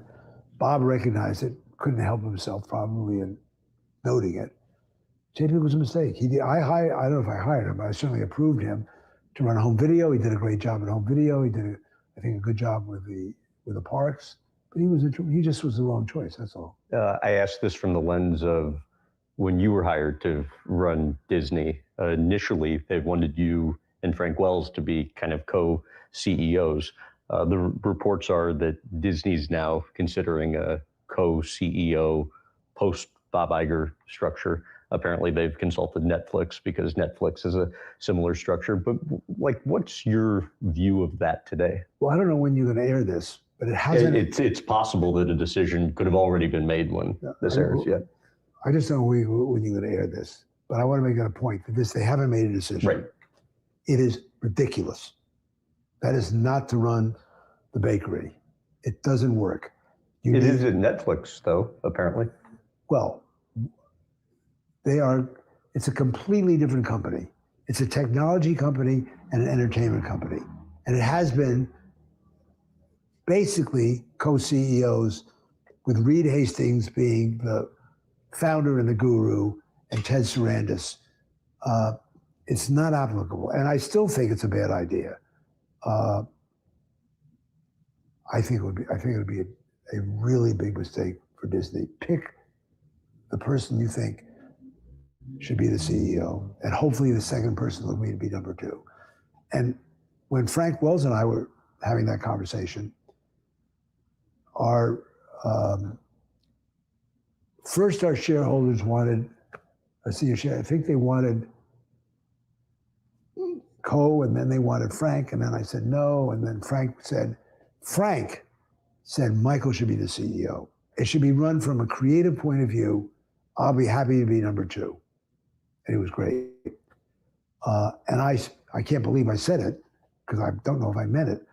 I said I wouldn't, because So that's an interesting statement from Eisner, because even he himself, coming from Paramount and then leading the Disney company and his leadership at a point or time, even he thinks the dual CEO move wouldn't have been bad. And as we see it today, the closest we have is tomorrow CEO, Dana Walden, the CCO, and the president of the Walt Disney Company. So basically, it's a number 1 and a number 2. So that's not a bad thing, but we were kind of hinting at, because we weren't sure at the time that Dana Walden was literally going to even be part of the company. We kind of thought, okay, well, if Iger's leaving, probably Dana Walden's going to leave if she's not named CEO. So in a way, I'm glad they went with the structure they did, but reaching a bigger concern when we're all talking about this all over social media, and I was doing live streams and videos, and I said, well, maybe this co-CEO position wouldn't be bad. I didn't think of the ramifications of what that can lead to. So again, what we have today is probably a better structure than having a dual CEO where you have 2 people that have basically the same title and the same authority over projects, over the industry, over the company in general. So it's kind of a better way that we have this structure than the dual CEO position. But George, what do you think? Yeah, everything you said, I completely agree with. I think this is a position where it could be better than the dual CEO, just because it's like when they say there's too many chefs in the kitchen. One too many chefs in the kitchen. You can kind of bump heads. I think it worked well for Eisner and Wells, but I'm for sure they have their differences, and even to Walton Roy. And I'm for sure even Josh and Dana is going to. But what I love about this approach is they moved the chief creative officer title off of the CEO role and attached it to the president. And that became Dana's position, basically, as, president and CCO, that, and then she'll, take over for the studio and film and streaming and, television and all that stuff, while Damaro, takes care of, like majority of like every other aspect of it, but I think, he can lean into the parks, and I would think and hope that Damaro would have a say so of who his successor will be as chairman of parks and experiences, 100%. because he's going to want somebody in there that was creative like he was. Even though he's going to be a bigwig, he's still, like, when I say bigwig, I mean like top of the food chain. He's still going to have somebody in there that's more like him and not like Chapek. 100%. And that's something we're waiting for the announcement from Damaro himself. Maybe he makes that announcement on the 18th, which is actually the same day of the shareholders meeting. I think he is. And honestly, this upcoming D23 event is going to be very interesting, because I really want to see now how they approach with Josh and now Dana. Even back previous D23 events, she was nowhere to be found. She might have been there, but I mean, I think she's going to be headlined a lot, especially when they do the the studio presentation at the Honda Center on that's probably going to be Friday, and then the parks will be on Saturday. Which I think during the shareholders meeting, they're going to have to announce their successors. They have to. Yes. They have to do that sooner than later too. No, 100%.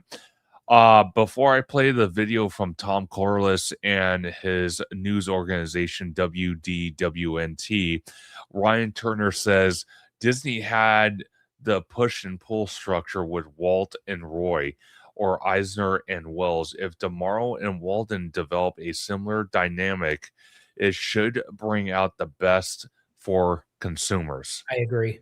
I 100% agree with that, because there are things that need to be changed that I think need to be addressed. So we'll just have to see what Damaro does. But I could tell you this: whoever succeeds Damaro's parks chairman position, I can almost guarantee that Damaro will be keeping a close eye on that for sure. Oh, he 100%. has to. Oh, yeah, absolutely. Because they can't have no monkey wrenches thrown into that cog. A couple more things. Continuing from Ryan Turner, Iger didn't have anyone playing that role for him, and I think it created blind spots. That's a very good observation. That's a very, especially after coming off of a dual CEO with Eisner and Wells, even though Yes. Wells passed and it was just Eisner at the end part. But yeah, Iger was coming in it all by himself for for how long? So he basically had to kind of try to cover both ends of the spectrum. 100%. But one thing I will say about Iger, why he was able to handle the company solo instead of having a dual CEO like Frank Wells and Michael Eisner and even Walt and Roy, was he came from a background where he already knew the studio side of the aspect of the company. Then, as we just heard from Michael Eisner, he was a parks chairman, so he knew the parks as well. So he had the benefit of knowing both sides of the company, two sides of the company that made money and created amazing things for the future. So that's why he didn't have that luxury of having the dual CEO, and that's why Iger left or led the Walt Disney Company solo, is because he came from the studio side compared to Damaro, which has always been infatuated and incorporated into the park side of the company and not really the studio side at all. So that's why we're seeing, you know, Damaro as the CEO, Dana Walden as the chief creative officer that's going to oversee the studio side, the streaming side, all that side that Damaro kind of lacks experience in. And that's nothing wrong with that. It's just that's how it turns out compared to Iger. So, Yeah, absolutely. And one more before you play, Lene Ward's. I just hope they bring the Disney store back to Canada. Give me that merch. I really want them to bring the Disney stores back, even to the yes, USA. And I'm not talking about just a typical Disney store where it has like this modern look. I'm talking about like the classic 80s, 90s, I even love early that. 2000s, where you had the Disney characters like the sculptures like hanging from the ceiling and on the Sure. walls. You'd walk in, you get that whiff of Disney store Oh, yeah, smell. And then dude. in the center of the store, they had the big plushy mountain with the big screen in the back. Oh, 100%. And I'll tell you this before I play the video. I'll tell you this: the Disney stores for me were like the most magical hangout spot. The closest I felt to being at Disneyland is being in those stores. It kind of felt like being at Toys R Us or KB Toys for me back in the day, if anyone remembers those stores. Um, but that's something I would like to personally see. Now, if they brought back the Disney stores, one thing I would say, they would create an area where they can have like a character come out and do meet and greets, like a little area set up, or maybe have like a former Imagineer do a signing or something like that. So that's something I would like to see Yeah, if they bring that and back. I agree. That would be cool because we kind of were touching upon that a little bit, like when we went to Storytellers with Humphrey the Bear about incorporating him either in Grizzly Peak or at Grand Cali, sort of like how they do Bing Bong, at the Pixar Place Hotel. So you can kind of utilize the characters in the Disney store settings. But before you play this, because this just opened up a whole nother thing. So Sure. Lene says, I still have my Eeyore from the 90s from the Disney store. That's awesome, Lene. And that literally brought me back to, and this is why I wanted to bring up your comment. Has anyone ever had there was four of them. It was the Winnie the Pooh plushies, but they came with a video cassette of the classic Winnie the Pooh cartoon. So they had Winnie the Pooh, and it came with the VHS tape of Winnie the Pooh and the Honey Tree. Eeyore came with A Day for Eeyore, the VHS. Piglet came with Winnie the Pooh and the Blustery Day, and Tigger came with Winnie the Pooh and Tigger 2. I got those. I remember, oh my gosh, I had all four of plushies with the videos. And then I also got the Winnie the Pooh Johnson and Johnson. It was like when I was little. Well, I didn't get it. My mom got it for me when I was little. It was the Johnson Johnson kids shampoo and body wash, and it had like on top of the head of the bottle was the head of the characters. So they had Winnie the Pooh, they had Eeyore, they had Piglet, and they also had a hand pump of hand soap for Owl. I remember that. No, awesome stuff. So that would be something very cool to see the Disney stores come back, and I hope they do. But again, I want to give a big shout out to Tom Corliss and his news organization, WDWNT. I'm hoping I run into him at Walt Disney World. We'll have to wait and see. So here we go, folks. This is News Today with WDW News Today. I'm Tom Corliss of WDWNT.com. Please like this video, subscribe, and hit the notifications bell to make sure you never miss the latest from the Disney theme parks all around the world. Real quick, before we get started, I just want to mention, you might be wondering, what is this thing on my desk? Well, we were invited over the weekend to go to the Daytona 500 in honor of the 20th anniversary of Disney and Pixar's Cars. If you'd like to check out more about that, if you head on over to WDWNT POV, there is a vlog of myself and my father. Yes, I brought my father to the media event. You can check out what we did at the Daytona 500. Go check it out. And also, we're going to pop a QR code right here. Walmart was part of the event as well. There is a Cars collection you could purchase at walmart.com. And if you use our QR code, it actually helps to support us here at WDWNT as well. So thanks for watching. And if you like Cars merchandise, thanks for buying. Now the news for February 16th, 2026. After work on the front of Cinderella Castle ramped up last week, the paint has reached the surrounding area of the clock's face. There's also been progress on the back of the castle as the gray has spread across several more of the window trimmings. These areas around the windows appear to be some of the only ones on the backside that still require new paint, as most of the back has already been reverted to the gray color scheme. From the castle's side profile, the variation in gray is well visible, as the color will be a lighter shade the further it travels up the building to create a like that looks like Neapolitan. It does. It honestly does. But it's funny though, because I told you before we started the live tonight, I actually think at the rapid pace they're going, because the weather seems to be holding just enough where they're like painting at like fast speed. So I'm hoping at least the front part of the castle, because I know you want to film a reaction of me and Tommy seeing Cinderella's castle for the first time. I'm hoping all this kind of pink is gone from the front part of it, not the back part of it, because I could care less about that. But the front part, the photo iconic front part of Cinderella's castle, I'm hoping is done by the time we go.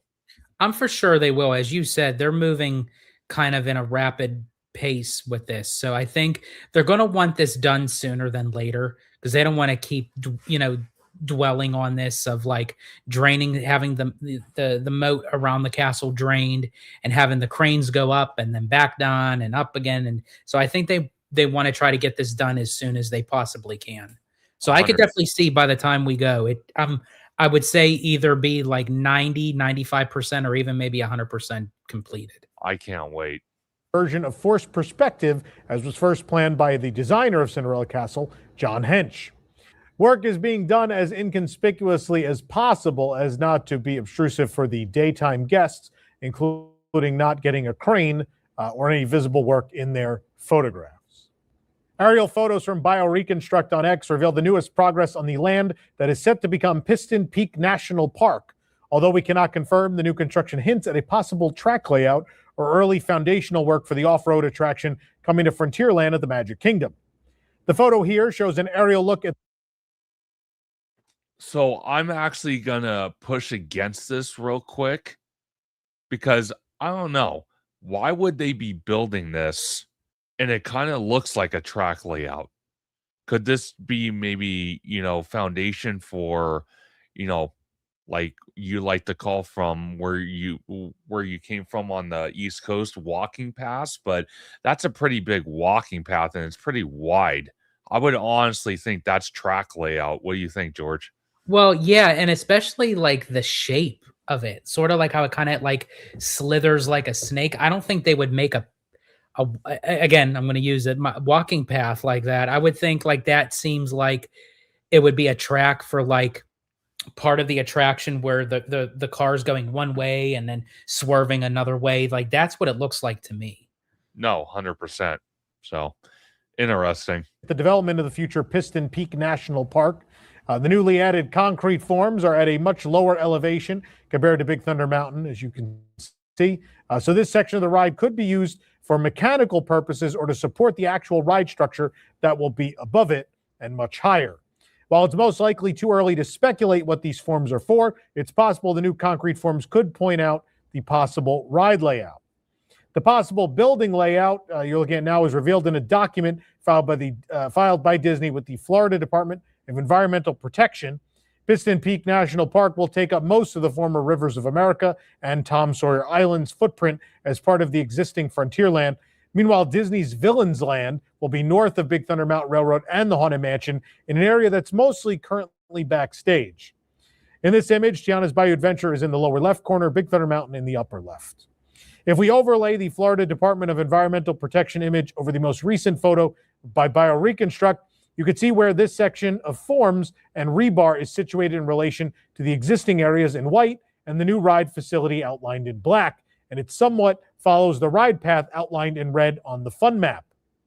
Last year, that fun map was released for the Cars-themed area. The map is a type of idealized art that shows an approximation of the layout and theming, but it shouldn't be expected to work like a regular navigational map. There's some things missing, some things aren't to scale, etc. However, laying out a rough outline of the area where the concrete forms are being installed closely coincides with where the track will be for the ride.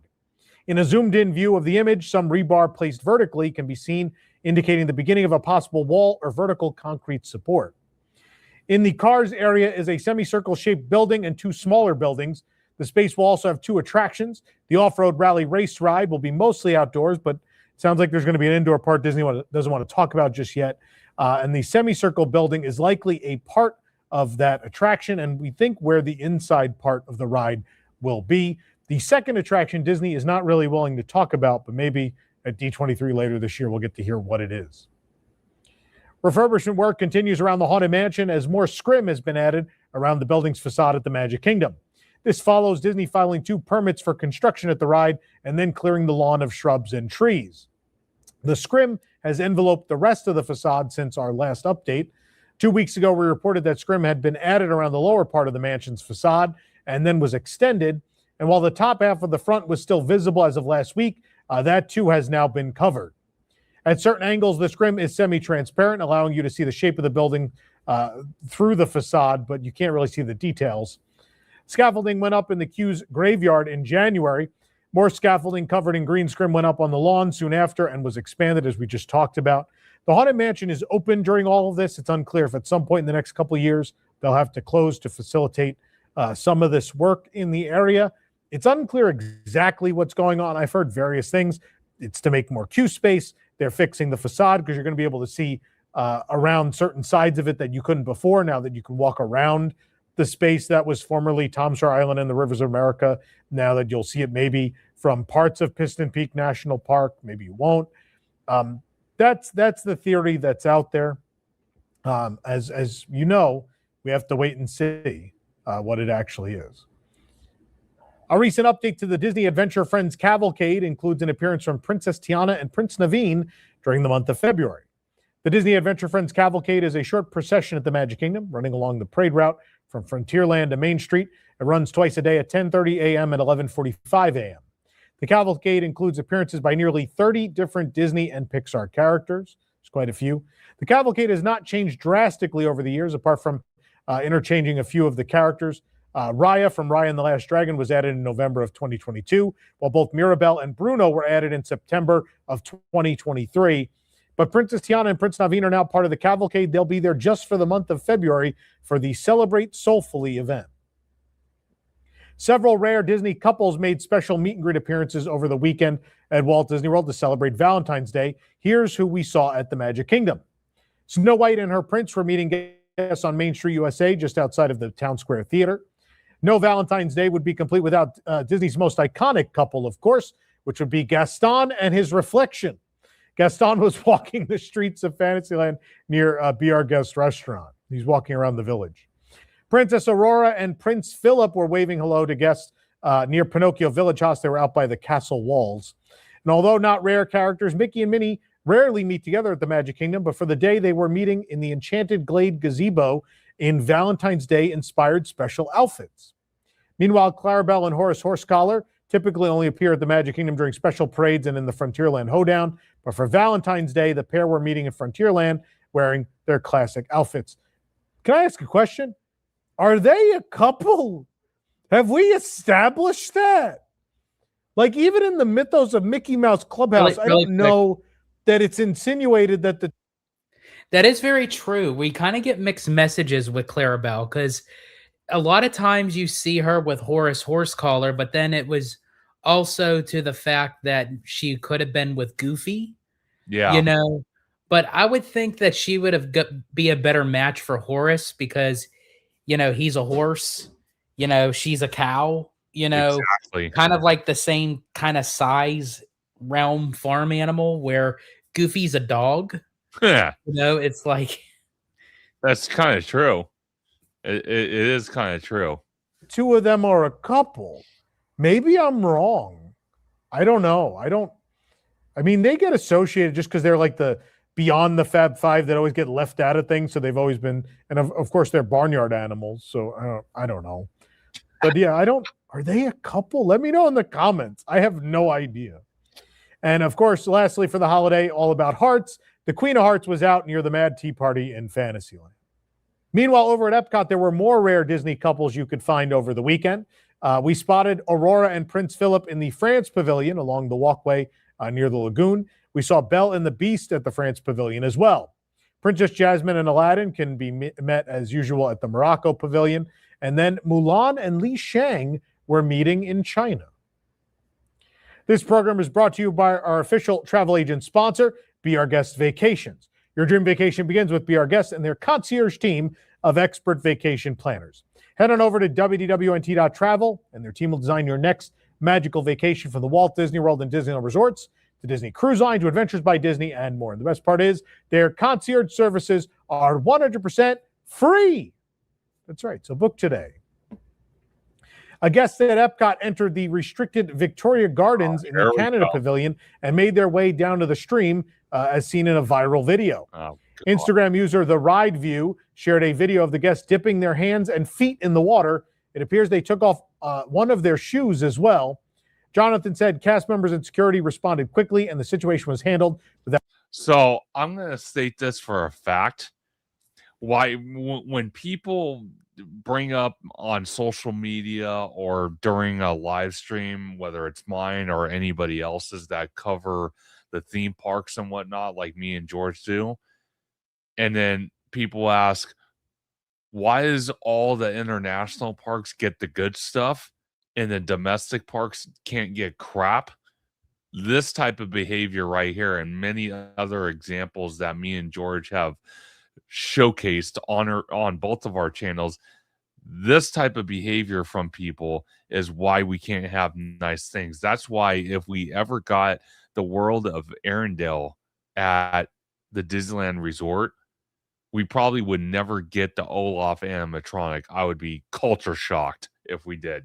And if we did, it would only be for like the grand opening for like maybe over the weekend. And then that's it. You'd never see him again. Exactly. And it's a shame too. And maybe that's why we haven't really seen any like droids walking around like the ones that they promised to have at Galaxy's Edge or, you know, or something of that matter, because it's people like this that ruin it for everybody, you know, and they just do it just to get attention so they could have their 5 minutes of fame. And it puts a damper on it, everything. Definitely. On any major disruption.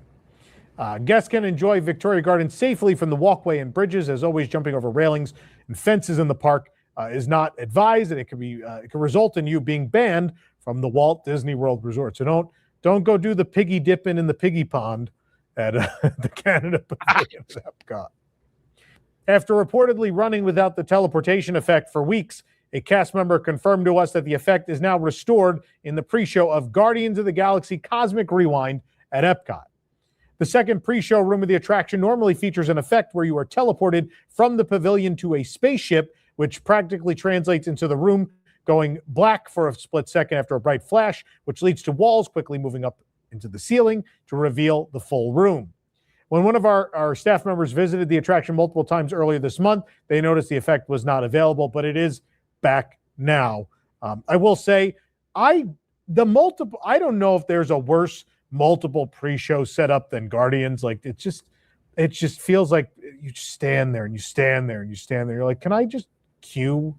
Can we please just queue? And then it's so annoying. Everyone knows how the ride works. So the whole crowd leaves the first pre-show and they pack into the corner and everyone's ready for the wall to go up. And it's really frustrating. This has got to be, I will tell you, I love Cosmic Rewind. I know everybody does. What keeps me out of there more than the wait time is just the very thought of sitting through those two pre-shows makes me not go in there. Wow. Let me know if you feel the same. Following a report from...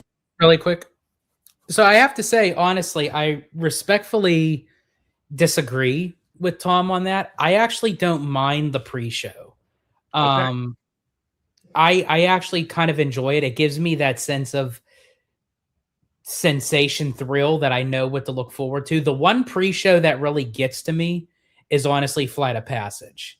Yeah. Where you get that very stoic, very slow talking scientist guy, and you got to stand there on your number and you got to move like this so it links you to the avatar. And then you go into the next room and you see Dr. Jackie Ogden, who's talking about the conservation of Pandora and all that. Like, could we just go into the chambers and like sit on the vehicles and like enjoy the ride? Like 100%. That was the one thing, that was the one plus side of during COVID.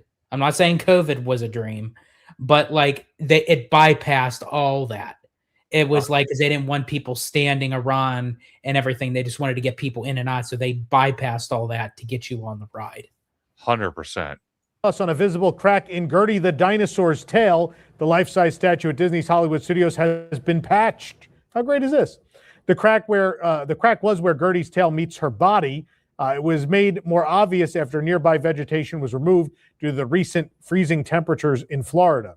The crack has now been patched up, although there's a visible color difference between regular Gertie and where the crack is.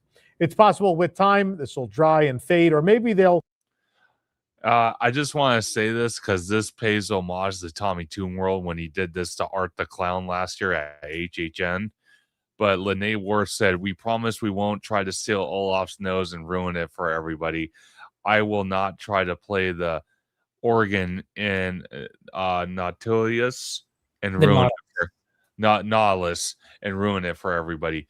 Because if you watch Tommy Toon World's videos from HHN last year, especially the RIP dinner and an interaction he had with Art the Clown on the lower lot, he pretended to take Art's nose, and Art actually kind of reacted. It was really funny. So I was with him on the lower lot. I was literally standing right by him when when Art took the hacksaw and was like pretending like he was like when you get the performers that really like play into what you're doing. Yeah. And because there are times where the team member that's accompanying Art, at first they're almost like they're about to stop Tommy because they thought he was actually going to touch him. Yeah. And then when they saw like he's going for the nose, then they're like, okay, we're backing off. We're good. 100%. Lene Ward said, okay, can we pretend to take his nose, but we won't steal it? Oh, I'm sure you could. But compared to what Tommy did at HHN, which is more of an edgier event, I would just tell a cast member what your intentions are so they don't have security like jumping on you. I'm just going to be honest with you. And Lene, here's the thing. If someone was to take Olaf's nose and run off with it, would that classify as being a runny nose? Hey, I like that. See, that's what I mean. George with the spot on comments. Animaniac 2122 asked, has Josh commented on DCA Pandora yet? George, take it away real quick before. Well, welcome in Animaniac 2122. Always glad to see you. As of right now, no. The last piece of, well, I guess you can't even really call it news, but when Abby and I went to D23's 25th anniversary spotlight series at the Disneyland Hotel last weekend, I believe, one of the Imagineers mentioned that because she's working on the Pandora project, and she just said, news is coming soon. And no more news than that. It's the same concept art that we got from 2 years ago and nothing more, unfortunately.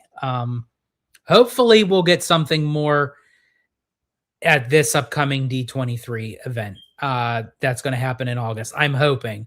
If we don't, I don't. But the one thing that they did clarify is Pandora is still going into Hollywoodland, or at least the backlot area. They did confirm that. So that's justification. It's just how big it's going to be, how many attractions it's going to have, and what the layout's going to be. We still are uncertain on that. Work on it a little more. This was maybe just a quick patch job for the time being, but it does mean again that Disney is listening. They saw the post about Gertie being cracked and they fixed Gertie. Of course, we love Gertie here at WDWNT, so happy to see her back to health. I'm sorry that I have to say this one too, because I said the runny nose joke. So Mark and Lene, here's another one. If someone was to take Olaf's nose, and obviously his nose is made out of a carrot, and they throw it, does that classify as it being a toss salad? I like that. Dang, George is on one tonight. I love it.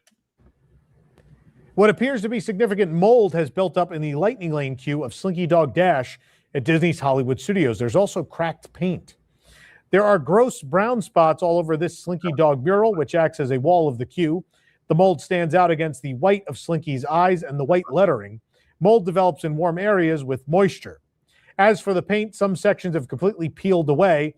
And while the peeling paint on the corner of the wall is more par for the course, there are badly cracked. Okay, I know what you guys are thinking. I'm actually talking about an actual toss salad that you mix in a restaurant. I know what you guys are thinking that I was saying, not that toss salad. Oh my God. Crack sections on flat parts of the wall as well. What I can say about this is since Toy Story Land opened in 2018, we have been meticulously following. One other thing I actually wanted to mention about the like the cracks and everything. Do you think that they could purposely be leaving that, and then when Josh comes in, he'll just go full blast and like Possibly. fix all But- that stuff? So it's kind of like a PR stunt kind of thing for Josh. Maybe, but it would be different if it was just paint cracking on the signage. But when you have mold, that needs to be addressed immediately. That can't linger. 'Cause Oh yeah, that's no. all If it's actually mold, yeah, mold has to be taken care of because that ASAP. doesn't just ruin the foundation, but that could start affecting people's health. Exactly. Yeah. Maintenance, because the land was just not built the best. There were a lot of suspect choices in materials. There are a lot of suspect choices as to what's exposed to the elements, things of that sort. And so I'm not surprised to see this, but man, they've got to keep up with it because it looks gross. Disney Experiences chairperson and, oh, by the way, soon to be CEO of the Walt Disney Company, Josh D'Amaro, was instrumental in experience updates coming to Millennium Falcon Smuggler's Run at Disneyland Park and Hollywood Studios. Marcus Buckingham of Harvard Business Review shadowed D'Amaro for a day at the parks. No, I thought interviews at he his said offices something and Walt Disney completely Imagine. That's what I thought. Did you hear it? Okay, so it's not just me. No. I thought he's. Wow, I was like, Tom, dang. 100%. During design sessions. He joined a meeting between D'Amaro and 30 Imagineers talking about Millennium Falcon Smuggler's Run. And regarding the existing ride, D'Amaro said, guests like it, but they don't love it. He pointed out that the ride's pilots mostly controlled the experience while the gunners and engineers were more passive. So the Imagineers planned an update that will give each rider more agency and the chance to influence the story, all part of the Mandalorian and Grogu mission, which launches May 22nd, 2026. Disney is a delicate brand, D'Amaro told Buckingham. Anything I can do to help more guests say they love Disney is a valuable use of my time. Buckingham described this approach to leadership as experience intelligence, or the ability to read and shape the human experience. It's what makes D'Amaro beloved by guests and employees, which Buckingham saw firsthand in the parks. He said cast members felt seen, trusted, capable, and proud of what they were a part of. Beyond employee interactions, experience intelligence also means recognizing that the most powerful experiences are those which the person says they love, not like, not respect, not learned a lot during, and not really enjoyed, but truly something that they loved. I think this is a great sign. That's what I want to hear, is that we're not aiming for good, we're not aiming for great, we're aiming for exceptional. And I mean, that's the signs are there. Big Thunder Mountain, Buzz Lightyear, Carousel of Progress, this Millennium Falcon update. These are things that needed TLC. In the case of Falcon, it wasn't so much TLC that it's an old ride. It was more that it just wasn't what guests wanted. It wasn't a great experience for everybody, and people were tired of that single mission, I think. And so that's what we've seen a lot during these last couple of years under Josh D'Amaro at Parks and Resorts. And I think you're going to continue to see that with him as CEO, that they're paying attention. They're watching what we say. They hear us. They hear the cast members, and they're going to address many of those things. And I think we're seeing that pattern here. Talked about Cinderella Castle earlier. And that kind of goes in this back show. to what we were saying with villains.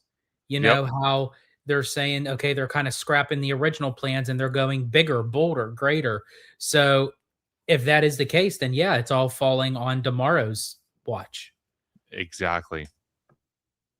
All these things point to that for sure. But that's what I want to hear, is that they don't want to hear that a guest likes something. They want to hear that guests love something.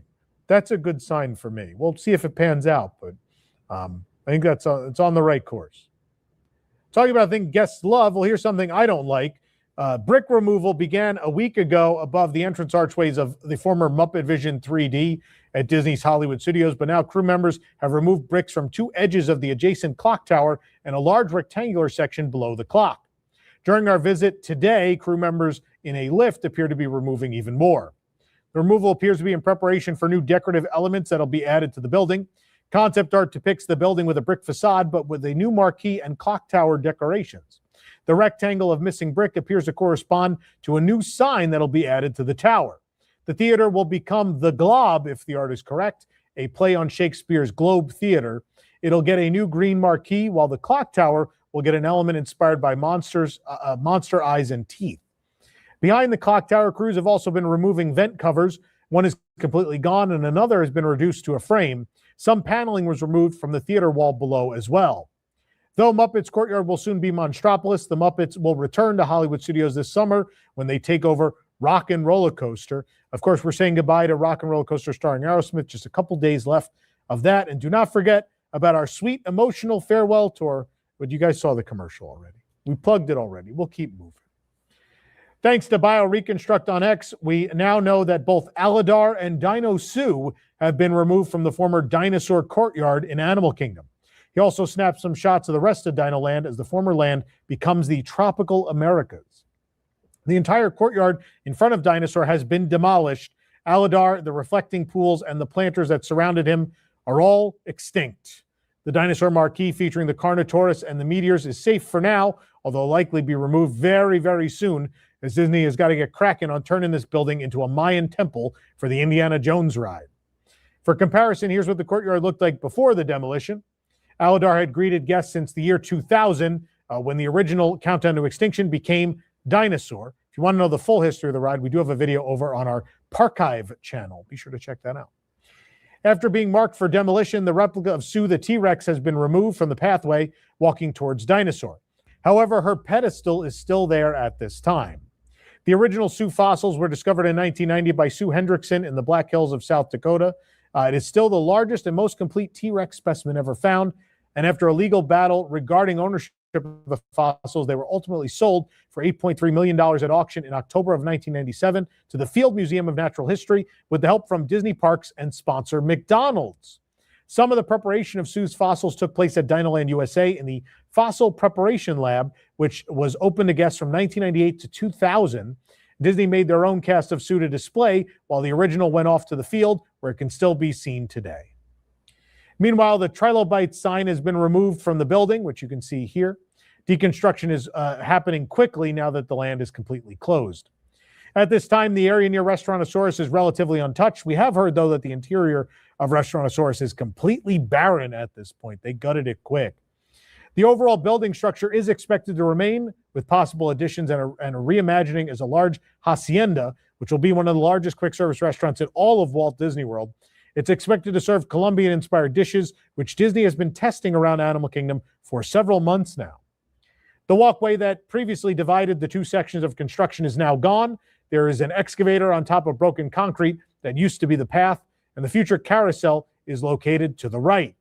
Since our last aerial update, more structural framing has occurred for the carousel, which will feature wood carvings of favorite Disney animal characters. Towards the middle, a smooth layered circle shows where the base of the carousel will go, with utility conduits being placed directly in the middle. There also appears to be concrete forms placed nearby that could end up being the queue for the attraction. Several weeks ago, framing of the Encanto ride building began, with interior framework beginning shortly after. We've been monitoring the roofing elements, which are now being added to the lower level of the building, which could be the interior queue. BioReconstruct also caught the second-to-last piece of structural frame being moved and added to the building's frame. The photo you're looking at now shows the beam being slid into place by crew members. Though it's just a frame for now, the Encanto ride will eventually have a casita facade. The ride will be set during the film, although it will go beyond the original story. Dinoland USA closed in phases from January of 2025 to February of 2026. And now, again, Tropical Americas will open in 2027. For Valentine's Day, cast members at Disney's Animal Kingdom provided their family of otters with a special enrichment to celebrate the day. Thanks to Instagram posts from Dr. Mark Penning, the Vice President of Disney's Animals, Science, and Environment, viewers can watch as otters Kevin and May celebrate Valentine's Day with their pups. The animal nutrition team at Animal Kingdom provided the family with heart-shaped ice treats, and they were quick to enjoy.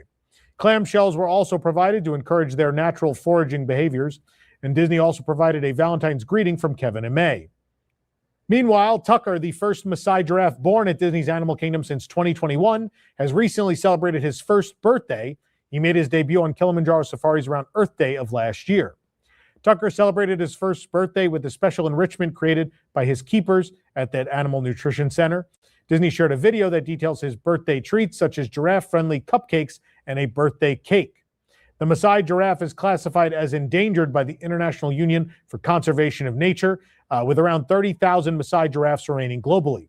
Tucker's birth supports the Association of Zoos and Aquariums Species Survival Plan, which focuses on maintaining genetic diversity and helping protect giraffes from extinction.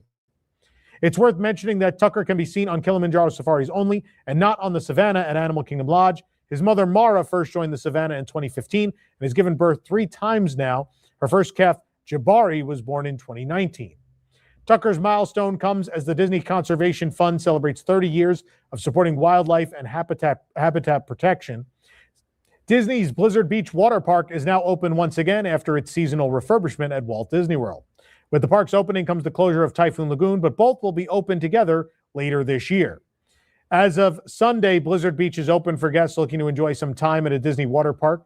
The park's hours are 10 a.m. to 5 p.m. daily. Hours may be adjusted for weather. They may also close some days during the winter season due to cold weather. As previously announced, Typhoon Lagoon Water Park closed on February 14th for its seasonal refurb, but again, it'll be back for Cool Kids Summer, which runs from May 26th through September 8th. Disney Store has shared a sneak peek at the first new Star Wars merch for May the 4th, and it's the BDX droids as toys. The BDX droids are a quartet of self-walking animatronics named Red, Grek, Oscar, and Besh, based on their main colors.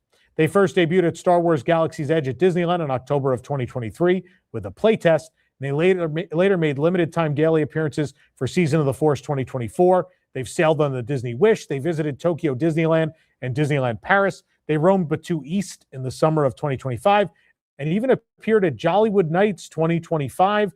They've been all over the place, and now they're going to Shanghai for a limited time as well, by the way. But now you can take home your very own set of these BDX droids from the Droid Factory, which will be available at the Disney Store on May the 4th. We assume it'll also be at Disneyland and Walt Disney World in Star Wars Galaxy's Edge. Star Wars Rise of the Resistance in Star Wars Galaxy's Edge at Disneyland Park has reopened after its 3-week refurbishment. It was closed since January 20th of 2026. During the ride's closure, we saw crew members refreshing the ride's exterior, and though crew members said there would be a new theme to some elements, there were no visible exterior changes.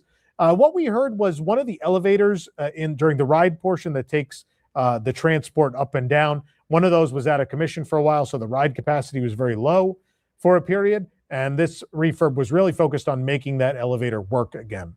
But that's purely what we heard through the grapevine. But either way, the ride is back. It does look exactly the same as before, but everything seems to be operating. A new Women Who Make the Magic guided tour is coming to Disneyland for Women's History Month. We saw a sign inviting guests to inquire about the experience at the tour garden at Disneyland Park. However, the tour is not yet available to book, and details are very slim. I don't know why they have this sign out if they have no information, but guided tours are usually 90 minutes to 2 hours and often include a souvenir. Pricing is upwards of $100 depending on the tour. We'll give you more information on this new one when we have it. Frozen Ever After opens with World of Frozen on March 29th, alongside the rebranding of the Walt Disney Studios Park to Disney Adventure World. As we near the opening date, some media outlets have been given the opportunity to share photos from inside the attraction. Thanks to DLP Works on Instagram, we have compiled a look inside the attraction's queue and on board the ride. The majority of photos shared come from sortiraparis.com, who posted the first images and revealed that the songs will only be played in English, which frustrated French-speaking fans all over social media. So I want to ask you, since that was stated, and we talked about earlier how Eisner built, Euro Disney, which again is Disneyland Paris, and that pissed off a lot of French and Paris locals.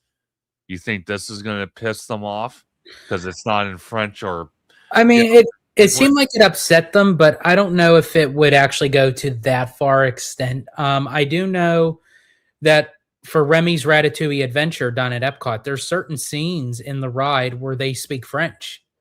And it goes back to English. So it's kind of like in that same aspect where it's just the songs. So I think it's kind of like a compromisation where, you have the songs in English, for the international visitors. And then when they speak, it's in, the French language. I mean, I can understand their frustration with it, but I mean, I feel like it's not really, to me anyways, it's not that much different than them adding French dialogue in Remy's Ratatouille Adventure over at A hun- Epcot. 100%. The world of And Frozen then, transports you really to quick, and then just to kind of recap everything that was mentioned, I am so glad that Disney is like moving like full throttle on Tropical Americas. The fact that they already have the Grand like dug up like in front of Dinosaur like is amazing. They started on the carousel. They put the last beam in Encanto. I'm for sure when we get down there, who knows? I mean, work is probably going to be even farther than what it is now. So I can't wait to see the progress of what it looks like in person. And then at Hollywood Studios, as much as people, you know, it saddens like to see them, you know, dismantle things from the Muppet building, but I look at it as they do that, that means we're one step closer to Monsters Inc. So Absolutely. I'm very excited for that. Now I have a question for you with Monsters Inc. Do Sure. you think that the whole land is going to open together or it's going to open in phases? And actually, same question for Tropical Americas. Do you think, well, actually, no, I take that back. For any of the new projects, Piston Peak, Villains Land, Tropical Americas, and Monsters Inc., do you see any of them opening up in phases? So I'm first of all, I'm gonna play the video with no sound so we could just finish the rest of it. But the start with Magic Kingdom though, I'm gonna tell you this. I think what's gonna happen is I think Piston Peak is gonna open up. It's gonna open up, and then walls are gonna be surrounding the backside of Piston Peak, and we won't be able to go into Villains. So that's for Magic Kingdom. When it comes to Hollywood Studios, and again, I can only speculate because the trip I'm going on with George in about 2 weeks is gonna be literally my first time going to Walt Disney World, so I can only speculate. But from aerial photos, courtesy from BioReconstruct and all the Florida vloggers out there that are covering these projects, I think what possibly could happen, they could push even harder and have Monstropolis open. But when it comes to like the roller coaster, the door coaster, I think that might open at a later date. I think that's kind of questionable because we kind of saw with Star Wars Galaxy's Edge where they just opened up with Millennium Falcon and it kind of left a sour taste in people's mouth. They're like, oh, this is it. And then as soon as Rise of the Resistance opened, obviously there was a spike in attendance in that area, but it kind of died off because everyone else has already seen the entire land. So that's kind of questionable how Monstropolis is going to open up. Now with Tropical Americas, because a lot of movements happening. It's not just one little area. I think that will open up in phases. Okay. Yeah, I think out of everything, I would say Tropical Americas would open up in phases because then you would probably open up the carousel, the restaurant, and maybe Encanto, and then maybe Indiana Jones later, Sure. or maybe Indiana Jones and the ride, or Indiana Jones, the restaurant, and maybe the carousel and Encanto later. Well, I'm going to tell you this though. I really wish they would just open everything at once because that would be easy on us. Sure. But I mean, yeah, I could say out of all the projects, I could see Tropical Americas opening up in phases. 100%. One thing I will tell you, and before I continue, I want to give a big shout out to Tom Corliss and his news organization, WDWNT, for providing that video for all of us. One thing I will tell you is because when you look at the Indiana Jones attraction, what Dinosaur was is the same ride system that Indiana Jones is going to use. So they're basically reskinning the inside and they're reskinning the outside. So I actually kind of think that they could possibly finish the Indiana Jones attraction before they finish Encanto. Because it's a lot of reskinning. Yeah, but do you think Indiana Jones could possibly get done before Encanto because of that? It's a possibility because the layout, I don't think the track layout is going to change. Obviously the scenes, the animatronics, the sound effects, all that stuff is going to change. The outside of the building is going to change. Um, but since they already have the track laid out set in stone and they use the same ride vehicles as what we have out here at Disneyland with Indiana Jones, I think they're already like halfway there with that project. It's just a lot of reskinning that they have to do. So I think it is a good possibility compared to Encanto where they're building it from the ground up. And I think that's why they started on Encanto first, and they kept Dinosaur open for a little longer because that way it allowed people to, it's a people eater, no pun Sure. intended. Um, but yeah, so it allowed them to get a step further with Encanto, and then so that way by the time they're done with Dinosaur, Encanto will almost be completed as well. Oh, 100%. And I want to give a big shout out to Ryan Turner. He said, Conductor, I saw that Sweethearts reaction video. I did it with OG the other night. It says, you better get started on that coffee fund for the Disney Channel night. No kidding. Even though I don't drink coffee, I am going to have to start a fund. That just means more dollars for Starbucks. I And think honestly, I think probably I would have to start that fund because well, here's why, because I said that I'm not doing any of the events this year. sure. I did Sweethearts Night. I'm doing the 70th year event with you the day Yeah. before we go on the trip. I'm doing Disney Channel night and I'm doing Star Wars night. So I'm basically doing every single event this year. When I said that I'm doing none, I'm doing Yeah. none. It always Hey, happens. I say I'm doing none, and then I end up exactly. doing them all. Crazy. And then Ryan Turner also said, I agree. They have all electrical and plumbing there. It should go fast. He's meaning about the Indiana Jones attraction. No, absolutely. Because, like I said, it's a lot of reskinning. The infrastructure is already there. Mark McHugh says, I think they're trying to fit Indiana Jones in the Animal Kingdom is awkward. It will be a rad ride, but it won't work thematically. George, what do you think about that? See, the thing with me is I'm very excited about it. It's a new maybe storyline with Well, no, not maybe. It is going to be a new storyline with Indiana Jones. I just kind of feel like that was kind of like the easy cop out. They're keeping the same ride system, the same ride vehicles, same layout as even out here at Indiana Jones Adventure at Disneyland. It's the same track layout. But so now they're just going to have two Indiana Jones rides.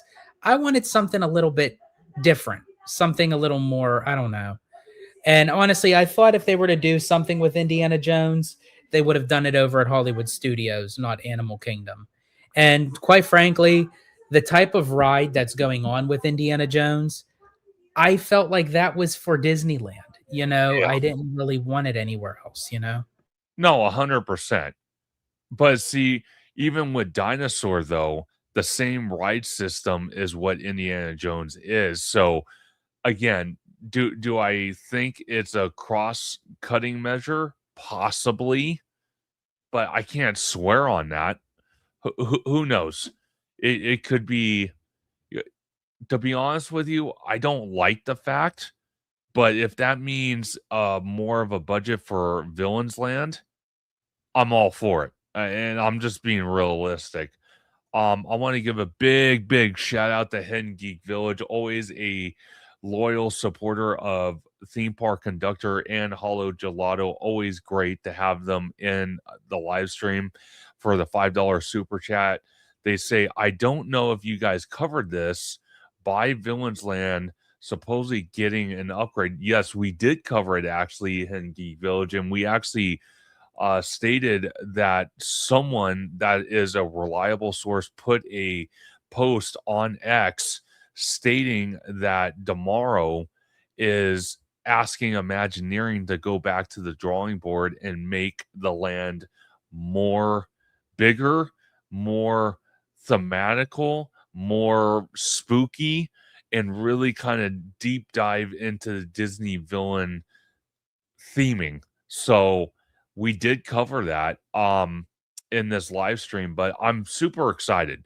Like I said, when it comes to, Dinosaur being reskinned to Indiana Jones, I do agree with Mark. It's going to be an awesome ride. Does it work thematically? That's borderline. Don't know. Yeah, no, maybe. But if that means doing a reskin job on a current or former attraction to make it something else and saving money there, and then really putting in a huge budget for Villains Land, I'm okay with that. Because like George mentioned, we've been wanting a Villains Land for what, 2 decades, maybe even Yeah. longer? Yeah, that was during like the early like Microsoft, Oh, geez. computer, Oh my with god. Bringing AOL me and back. everything. Oh my god, yeah, you're bringing me back to that. Oh god, dial up, all that stuff, Yeah. AOL. Remember that like the sound when you turn on your computer, the dun dun dun, Oh, yeah. and and 100%. the you've got mail. It's Yep, like I remember all that, dude. Oh my gosh, bring me back. Um, two more things I want to bring up for this live stream before we head out tonight. One of them, we're going to talk at the very end because that's going to be a little lengthy conversation. But I want to give a big shout out to Jack from DSNY Newscast. He put a post on X saying Disney recently announced that the final beam had been put in place for the Encanto attraction. Judging by this aerial image, guessing that was in relation to the only right portion of the building, as the final third and the queue section of the building is yet to be constructed. And we saw a post from Disney where they had Imagineers that work at Animal Kingdom signing that last beam being put into place. So that's always a awesome feeling to see that, because that just means we're getting that much closer to the next phase of construction. We saw it here at Avengers Campus at DCA with the same thing for Infinity Defense. So that was very cool to see. And then also I want to give a big shout out to Bio Reconstruct. I don't know who they are, but just some of the aerial footage we get on X is just absolutely phenomenal. So big shout out to Bio Reconstruct. If no one is following them on X, I encourage you to do so, because they put out some amazing footage, especially of all the construction happening at Walt Disney World. But the final topic we're going to talk about tonight, me and George were kind of breaking this down. HHN, baby. We gotta love it. HHN. We're already starting that season earlier and earlier, it we seems just we like. just ended the Halloween season and I then know. Christmas, and now we're back to Halloween again. Basically, that's Unbelievable. But I love it. I love it. But as many of you probably don't know, or maybe do know, me and Tommy Toon World have been going to HHN opening weekend. Our plan is always the same. First night we do the RIP experience, where it's you get valet parking, you get a special credential badge and lanyard, you get an hour-long buffet. You also get a cash bar at that buffet. You get a special line for each house and the shows that are at HHN. It seems like to me the last couple years that I've taken Tommy, especially for the RIP tour guests, they usually try to they usually try to make it where if they see like a group of us in the RIP tour line, usually they'll stop the general emission line. They'll stop the uh, uh I can't even speak, the express line, and they'll wait until that line kind of gets like almost quarter way, if not halfway through the house, and then they'll let us RIP guests go in, and it's a whole different experience. I kind of feel like the scare actors, they see our RIP tour credentials, and they kind of, really play the role really well, and I love that. It's just kind of adding to that value. And actually, Hollow Gelato, he actually wants to join me and Tommy, him and his wife Abigail, for this plan.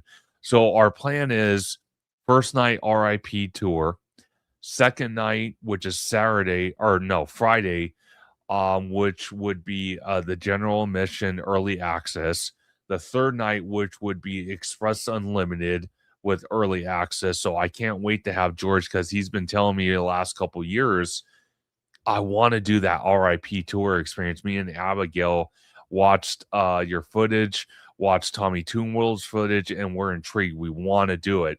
So they're going to be joining me and Tommy this year for our crazy wild experience, but I cannot wait. But George, first of all, if you want to tell people right off the bat what you're excited um for that RIP tour experience, and then we'll start going down the list of what we think the houses are going to be this year.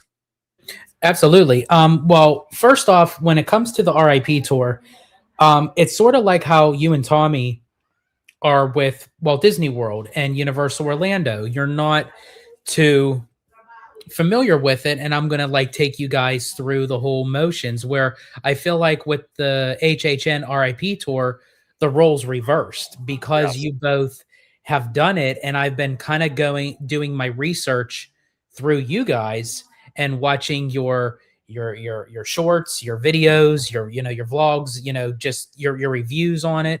And I thought, okay, I have to experience this for myself, because I'm intrigued. I want to see, because I've been to HHN many times, by using the like the higher end pass, where you can kind of skip through the regular baseline using the express. And I've done the basic, just the normal standard line. But now I thought, okay, I want to do the creme de la creme. I want to do the RIP tour with you and Tommy. And yeah, I'm very excited to see what is in store. Yeah, Oh, and you're doing the RIP tour, Abby. I'm uh, making you. You don't have a choice. You're doing it. here's the thing: a conductor is very he's when he has his mind set on something, and he would like someone to do it. I wonder to see how well he can guilt trip Abby into going. Oh, So it's pretty simple. we'll see how that goes. My mind tricks run deep. Let's put it that way.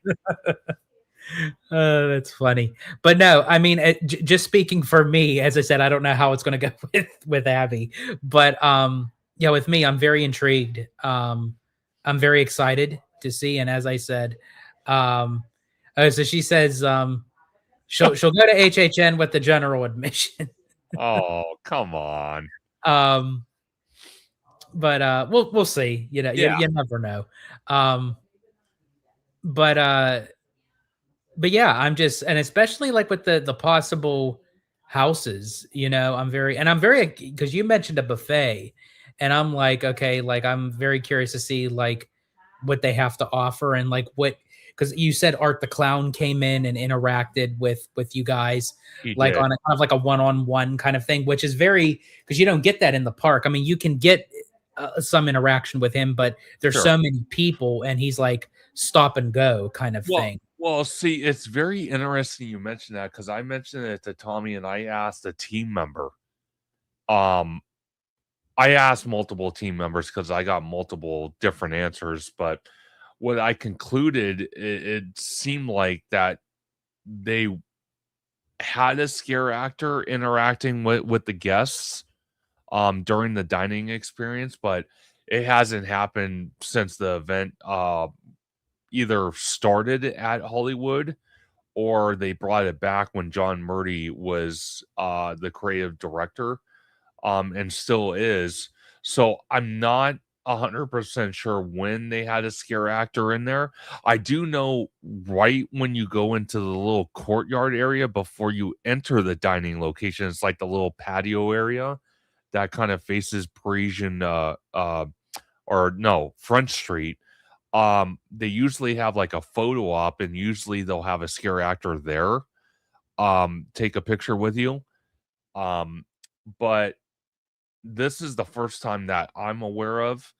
Maybe anyone in the comments can clarify, but that's the first time I'm aware of they actually had a scare actor in the dining room interacting with guests as guests were eating. So that was very cool to see. I hope they bring that back because that brought a lot of kinetic energy. Now, when it comes to the buffet, because now I've done storytellers twice with George and Abigail, um, the buffet is not disappointing. It's really, really good. So I think you'll enjoy it. It's not as lavish as maybe storytellers, but it's pretty damn close. So I think you'll enjoy that. And like I said, we get our own private cash bar, so you can get alcohol and whatnot. They have plenty of drinks like water, bottles of water, and cans of soda. So they have that. They have lemonade. They have some other drinks as well. So I think it's definitely worth the value for sure. I don't think you'll be disappointed. I think you'll love it. It is on the pricier point, but again, I do it because I love it. I do it because it's for content purposes. So, um, I love doing it with Tommy every year. So it's like our Super Bowl, basically. We love doing it. So it's a great time. But George, I'm going to ask you straight off the bat. This right here, this first logo. Okay, we I'm gonna give my opinion, and I'll go to your opinion next on this first house. This one has been rumored to be Jack the Clown, from Orlando, and Hollywood Harry, which is our icon mascot here in Hollywood. What do you think about that? Yeah, I think there have been like talks about Jack the Clown coming to Hollywood. They just weren't sure of like how they would do it and in what format, especially after bringing Art the Clown, from Terrifier, and how they utilized him in the house aspect, and then also a roaming character. So I'm very curious to see how they approach Jack the Clown, and then adding Harry Hollywood, or Hollywood Harry, excuse me, to the mix. I think that would be really interesting as a house if that's what it is, which it looks like that's what it is for sure. Yeah, it definitely looks like it. I will tell you, we did have Jack the Clown on the Terror Tram years and years and years ago, way before I started going in 2015. I think was my first year. So I think they had Jack the Clown before that. Just one season. So it'll be interesting to see him interact and kind of be in the house with Hollywood Harry and those two battling each other, because the closest you can meet Jack the Clown without going to Orlando during HHN is actually in Las Vegas at the new experience they just built. Was it in 2024, which was Horrors Unleashed in Area 15. So that was very cool. Me and Tommy did a lot of content there. I definitely encourage you to go check that out on both my channel and Tommy Toon World's channel as well. But that's the closest you can see Hollywood Harry without flying back east during October. But it's going to be very curious to see how they incorporate him and Hollywood Harry into a house. Um, the second the second house is, you know, it's a That's dead pretty much a given. yeah, Stranger Things season 5, because we just wrapped up the final season of Stranger Things from Netflix, and Universal do have a long collab working together to bring properties to HHN. So I'm very excited. We've had Stranger Things in the past, but this is now going to be based off the final season of season 5. But George, what do you think about it?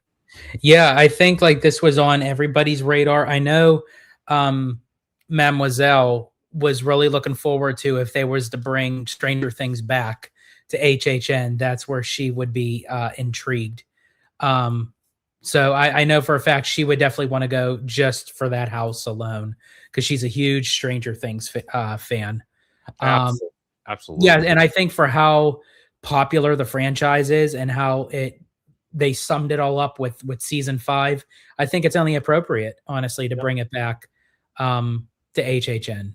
100%.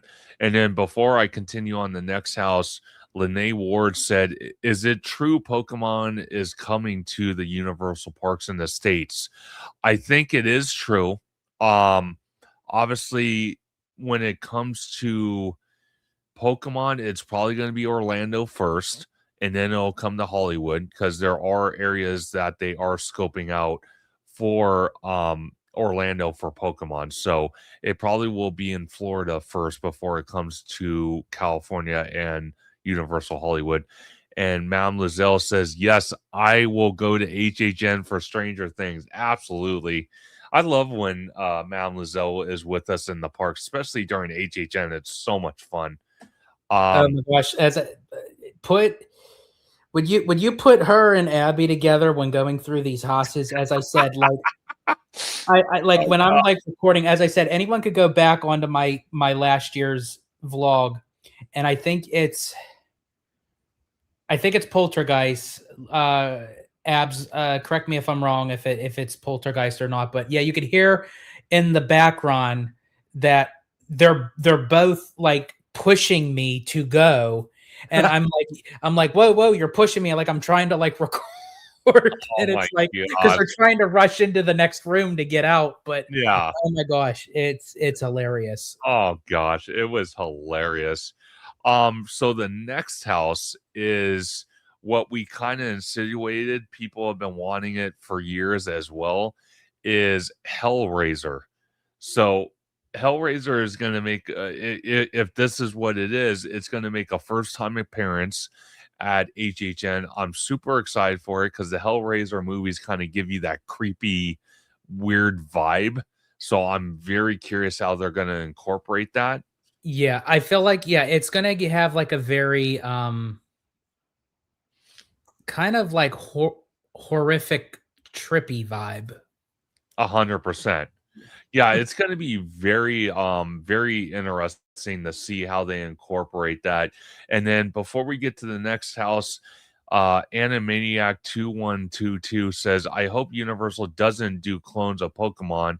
Make the lands unique." I 100%. second that. I second that. I third that because you know what I said. Even with Darkmoor, which again I'm super excited to see that during the day and night. I cannot wait to see that in Epic Universe. I said if we get a West Coast version of Darkmoor, I would hope it would be twice as big and very unique to Hollywood, especially since the Universal monsters were born here in Hollywood and not Orlando. So I would kind of hope we get the land and it would be twice as big and very unique. So we'll have to wait and see. But this next icon with the dancing skeletons, I This know. one I'm not too if it is what I think it is, I'm not too happy about it. But Yeah, so a lot of people are hinting at Lady Gaga. So this would be a which, music by the house. way, I have to say, I am a huge Lady Gaga fan. Yes. I do love her craft as a performer, as an artist. I do love her music. She has great dancing music.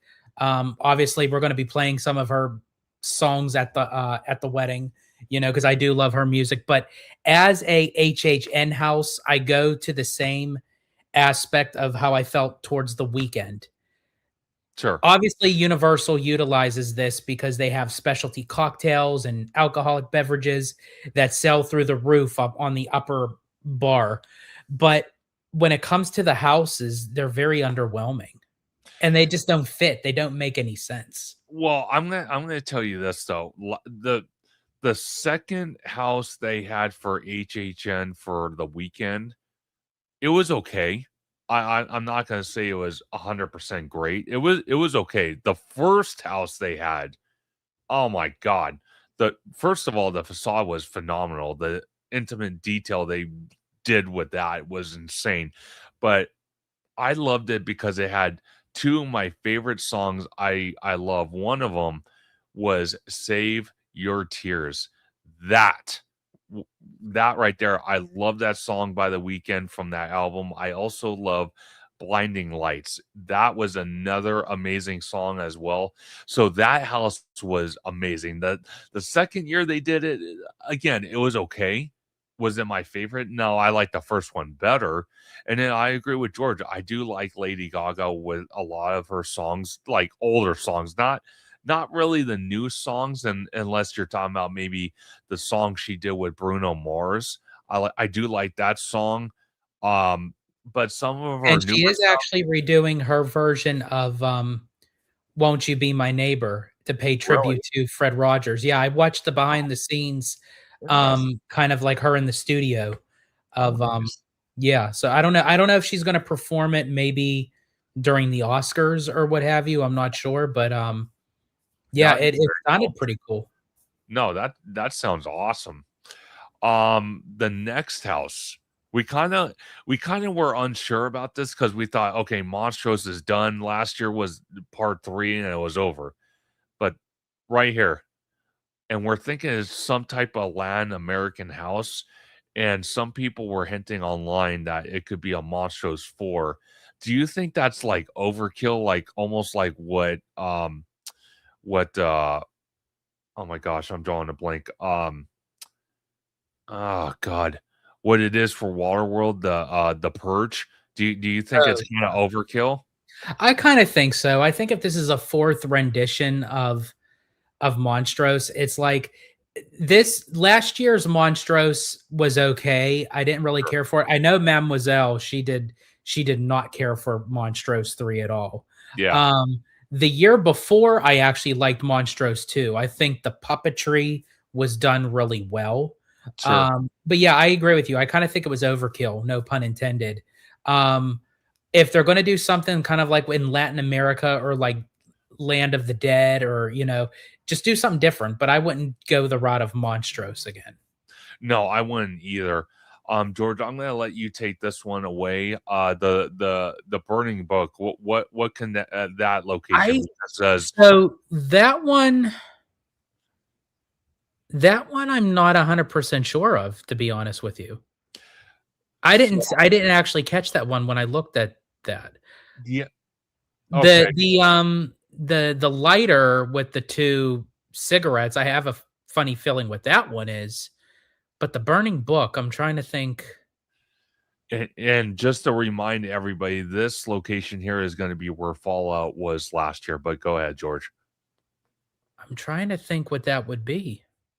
I'm not sure if anybody wants to put a guess in the comments, by all means, because this one's kind of got me stumped. Oh, you know what? I think it was evil, something evil. It was like Evil Dawn or Evil something, Evil Dead or something like that. And I forgot what Tommy told me it was, but it was something like that. Yeah, you I'm know not. what? Now it's ringing a bell. I do remember him saying it, but he said it really fast, and Yeah, I yeah, can't remember so word it's for life. probably that one. But the one with the lighter and the 2 cigarettes, Go ahead. I'm almost certain that's gonna be Sinners. And I haven't watched Sinners yet. It's just I've been busy with work and doing content, but I heard Sinners was phenomenal. Tommy raves about that movie. Right So now, I mean, I know a lot of people of how they feel about, like, the award ceremony season and the Academy Awards, but Sinners right now in history of the Oscars has the most nominations that's ever crazy. for That's any film. that's awesome though. By Yeah, it all is. that's phenomenal. That's almost like what they had for oh my god. What was that movie that Christian Nolan did with oh my god, with Robert Downey Jr. and the guy that played Scarecrow in the Dark Knight movies.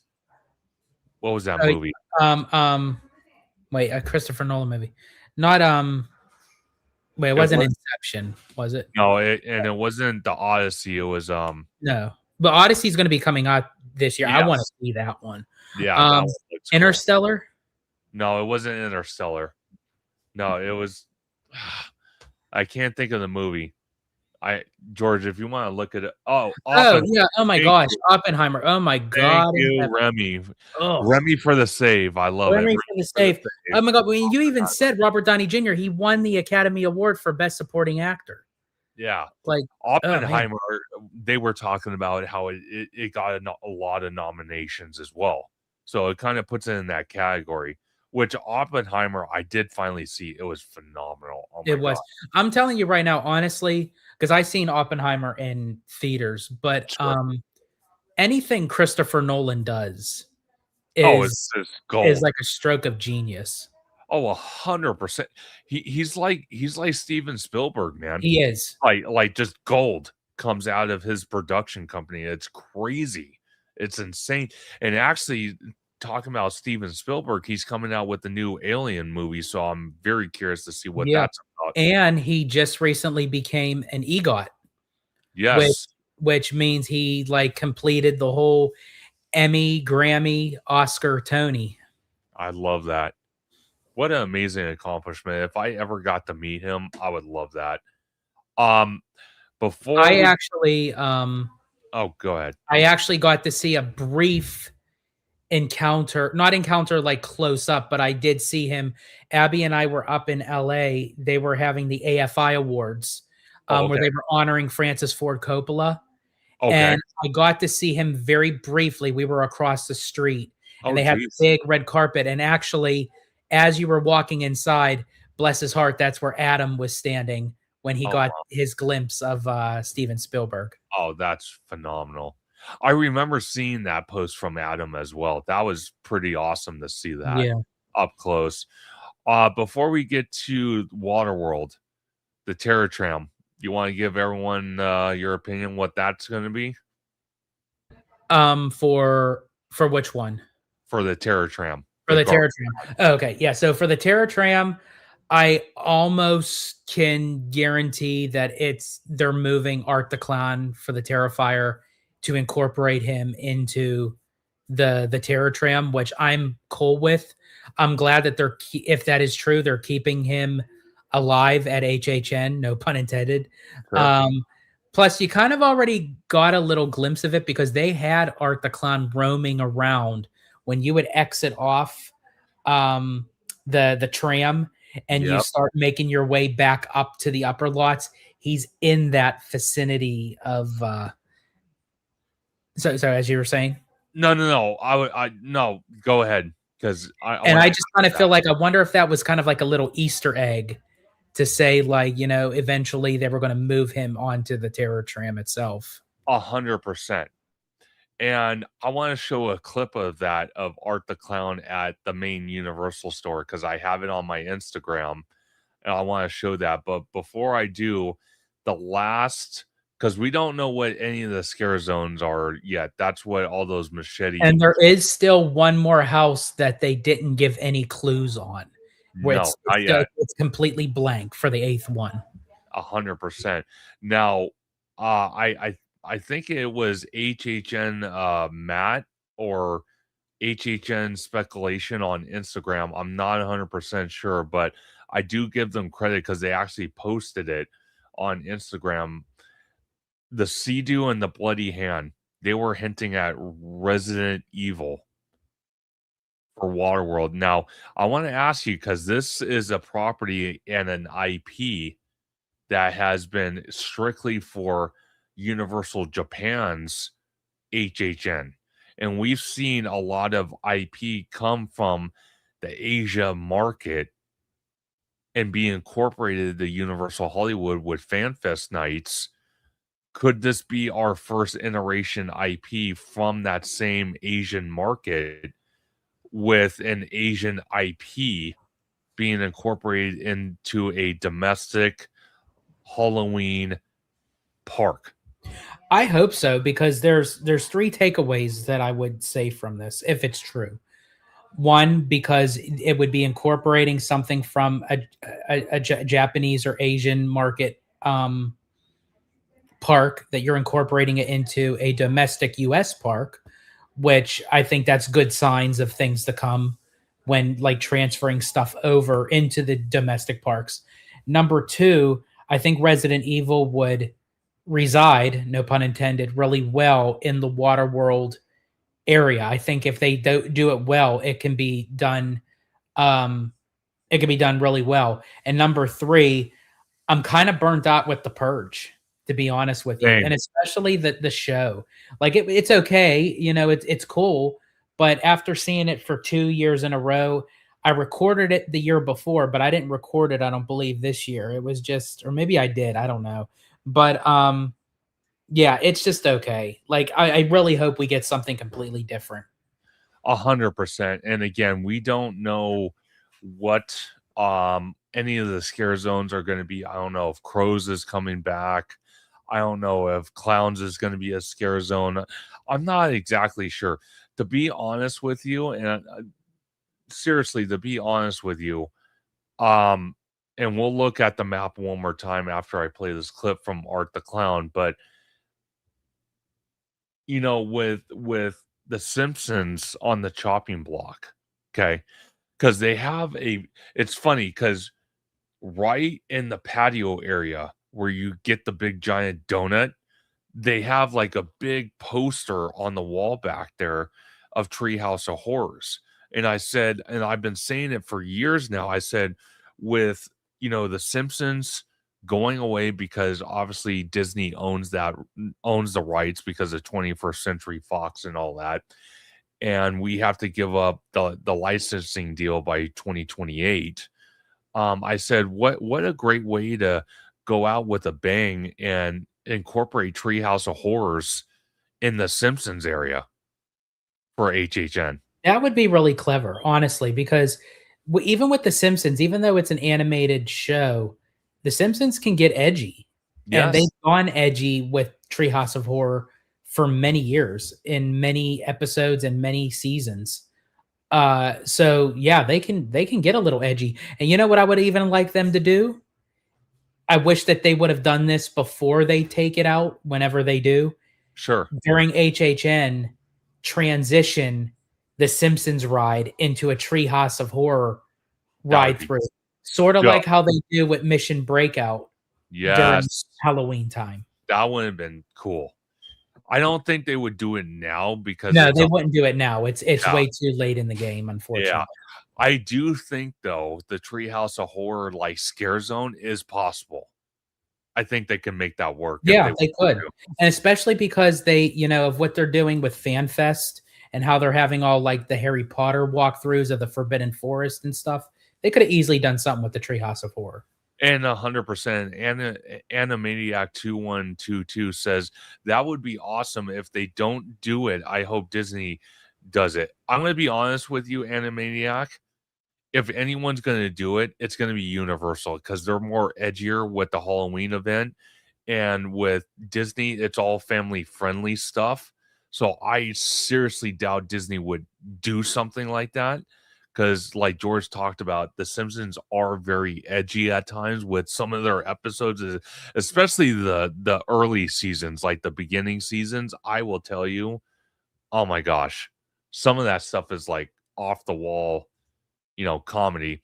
Parks Explorer Adventure, welcome in. They said a Treehouse of Horror scare zone would be very awesome.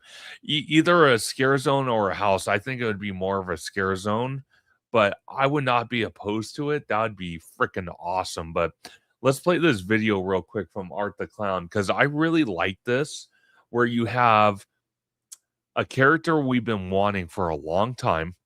Not only was he part of the RIP tour dinner experience, he had his own house. He was in multiple scare zone locations, and he even went inside the store. It was so funny, but let's watch. Here we go. Hold on. I gotta turn on the volume here so you guys can hear it. That might be nice. Here we go.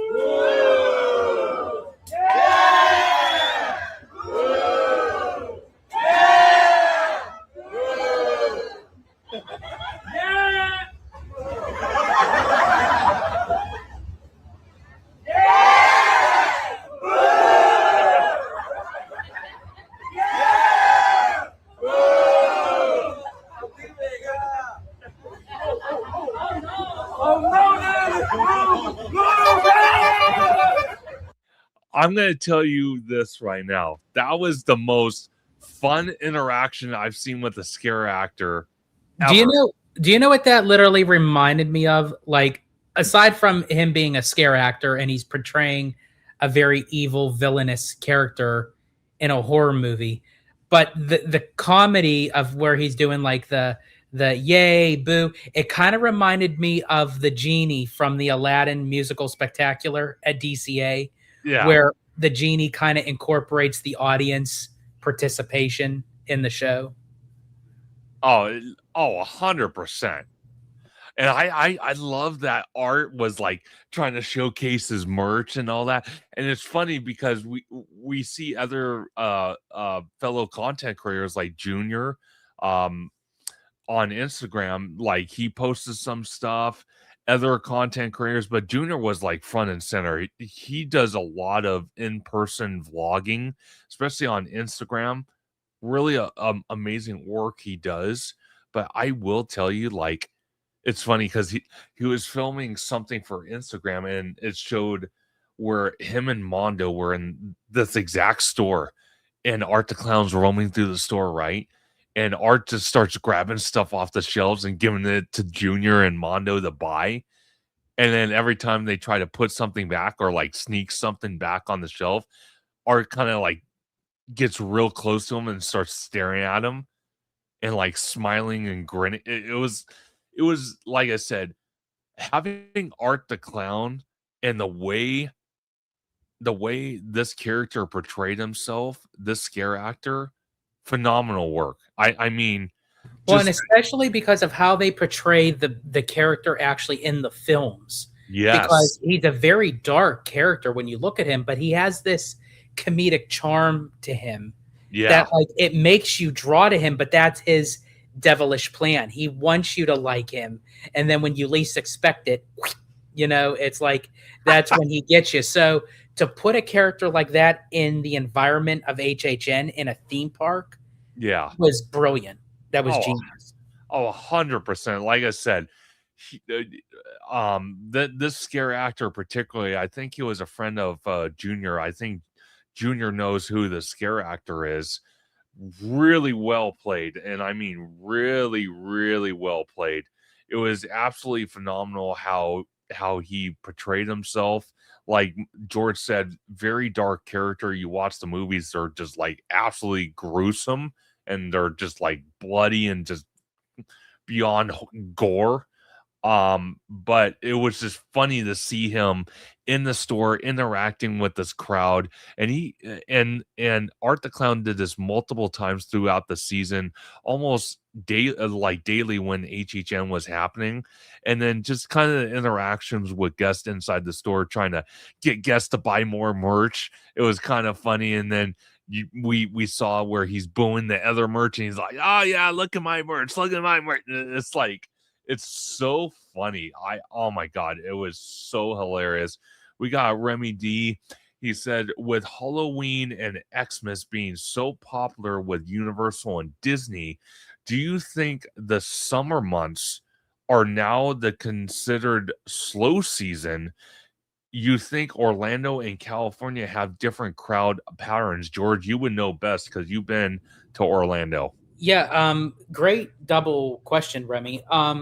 So I think when you put a quote like how you did, you put the quote on slow, meaning like obviously the parks are still booming during the summertime, but in comparison to the crowds during the holiday season, I could definitely see a difference. I feel like Halloween and Christmas, especially Halloween, for some reason became um, the new summer. And I think Halloween kind of oversteps even Christmas because I feel with Christmas, even though it is very popular, there's a lot more offerings to do for Halloween. Yeah. And I feel like when Christmas time, people go to the parks, but they also travel to go see their families. They do other kind of activities. I feel like with Halloween, that holiday was like made for theme park entertainment. And I really think honestly, Halloween became really the new the new summer. And then to your second part of the question, do you think Orlando and California have different crowd patterns? I do. I think honestly, when I say Disneyland and Walt Disney World are two totally different beasts, I think honestly the cities and the states of Florida and California are two different beasts, because I feel like that during certain times of what is considered peak season, you get more people that do more traveling. So if they do more traveling, they're going to go to Florida. And then for California, I mean, it's still hyped up with all this stuff, as you can see, for the locals. When they have HHN during, Universal Hollywood, I mean, the locals will come from all around California to do the scare houses, to interact with the scare actors and buy the merch and everything. So, yeah, they're two totally different crowd patterns for sure. No, 100%, and that's what I mean. It's something that I will get a better angle on when I'm out there with George, and Tommy, for 2 weeks and kinda assess. So I'll have a better understanding to what George just said. But from what I've seen from the outside looking into the situation, they are 2 different because Disneyland the Disneyland Resort has been considered a locals park for a little while. Meanwhile, you got Walt Disney World, it's more catered to, you know, travel, to international tourism, even domestic tourism as well, but it caters all those factors where the Disneyland Resort really is trying to become a tourist destination. Don't get me wrong, it's trying to with Disneyland Forward, but it's mainly been considered a locals park, to be honest with you. So there is that difference. And then when it comes to Universal Hollywood and Universal Orlando, almost the same thing. Universal Hollywood, I'm not going to shy away from it. It's small. It's small because it shares. And I feel like the people that do come from out of state or international to Universal Hollywood, it's not necessarily because they're traveling for Universal Hollywood. They're coming to do the LA experience. They're coming to do the California thing. They may be doing a dual trip doing Disneyland and Universal Hollywood, where when you go to Florida, there people are specifically traveling by plane, by train, by automobile, to go to stay at Walt Disney World and Universal Orlando. 100%. And that's something I was going to say also with even Universal Hollywood. Obviously, MGM Studios, which is now Hollywood Studios at Walt Disney World, they tried to tap into that Hollywood theme aspect, even with Universal Orlando, with their version of the tram. They tried it as well, and it didn't work out. So literally, Universal Hollywood is literally the only park that has a studio tour. The park shares the theme park shares the whole land or the whole property with a movie studio that literally generates hundreds of millions of dollars each year for the movie industry and whatnot, not just with movies, but TV shows, commercials, promotional, segments for production. So there's a lot of things that happen as well. So I do commend Hollywood compared to Orlando because you don't see anything like it anymore. You don't. Yeah. And can you bring up Ryan Turner's statement? Because this is actually very interesting. Absolutely. School schedules on the East Coast are also different compared to most West Coast states, especially for summer break. And I do agree with you, Ryan. But here's also the thing, too, that I've noticed on both sides, on both coasts. No matter what time of the year is, like it could be a random Wednesday or a random whatever, like during the month. And you'll see a bunch of kids in the parks. And I feel like I always question the fact of how do these kids like get out of school, you know? And I think honestly, after with COVID and what have you, when they started doing like the virtual classroom kind of thing, parents opted to say to their kids, "Hey, we'll give you this day, you know, but you're going to have to make it up with the virtual school. You know, you got to get your work done either before or after we go." You know, and because even on the East Coast, like with the bad snowstorms, kids don't even have snow days anymore. No. It's like ever since with COVID and everything, and they were doing school from home, um, that if you have a snow day, or for whatever reason that they can't open up operations in the public school system, you just do virtual learning. You know, 100. you don't get a snow day anymore, which is sad, really, because when we grew up, I used to love having a snow day. We would get up real early in the morning and we would turn on the news, and they would have like down on the captions down on the bottom of, you know, when it would say Pittsburgh Public Schools closed, and I would like, yes, I got a free day from school. Like kids today aren't even going to know what that is, and that's sad. It is sad. I want to give a big shout out to Theme Park and Things for joining us tonight. Always great to have them in the chat. Also, Park Explorer Adventure said, if it or Welcome to Derby comes to HHN this year, it would be cool to have Pennywise to be roaming the park like Art the Clown. So I'm going to tell you this. You know, it would almost make a thematical sense to bring Pennywise, because if you think about it, they debuted, I think it was season 1 of Welcome to Derby on, what was it, HBO? Was it HBO? Oh yeah, yeah. Welcome to Derry. Welcome to Derry. I'm sorry, I said. I Derby. wonder if honestly that would be the eighth house. Maybe. But I wonder, because with the HBO and all that stuff, I wonder how which strings would have to be pulled. Well, 100%, because if you think about HBO, and then you have Warner Brothers owning the IP to Pennywise, and again, Warner Brothers has worked with HHN before, so it's not unheard of. But the thing is, they're going through a transformation as well, because Netflix is trying to acquire them. Then there's this whole, talk on social media that Warner Brothers might back out and go with Paramount's offer, because Paramount's offering a lot more. So there's a lot of back and forth with that situation. So I don't know. It's more than possible. I'm not going to say it's not. So it's beyond possible. So it's kind of a waiting game in a way. But I want to just bring up the map one more time, just to show you guys the map, so you guys can see it.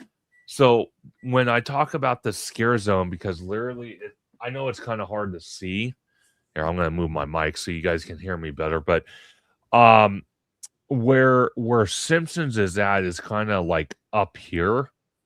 That's where Simpsons is at. So I'm not exactly sure if, or no, is it right here or is it over here somewhere? Because this is the upper lot. Is it right here? Oh wait, is it up here? Yeah, no, it's up. Yeah, it's up here. I'm sorry. No, it's up here. But see, the only scare zone we have is way over here by the entrance of Fast and Furious Hollywood Drift. So where would the eighth house be? Okay, so the eighth house, because so we have 4 right here, 2 right here, so that's 6. We have 7. So, well, actually, because the eighth house is right here. Look, see this with the machete, because it shows a house. So this is going to be on the back lot where we saw that new construction happening for one of the 3 security zones. So Sinners and the Whatever. eighth house will be where Terrifier and Poltergeist was. Yes, but there has been talks about a ninth house, and if there is a ninth house or even a 10th house, it'll probably be somewhere on the lower lot here.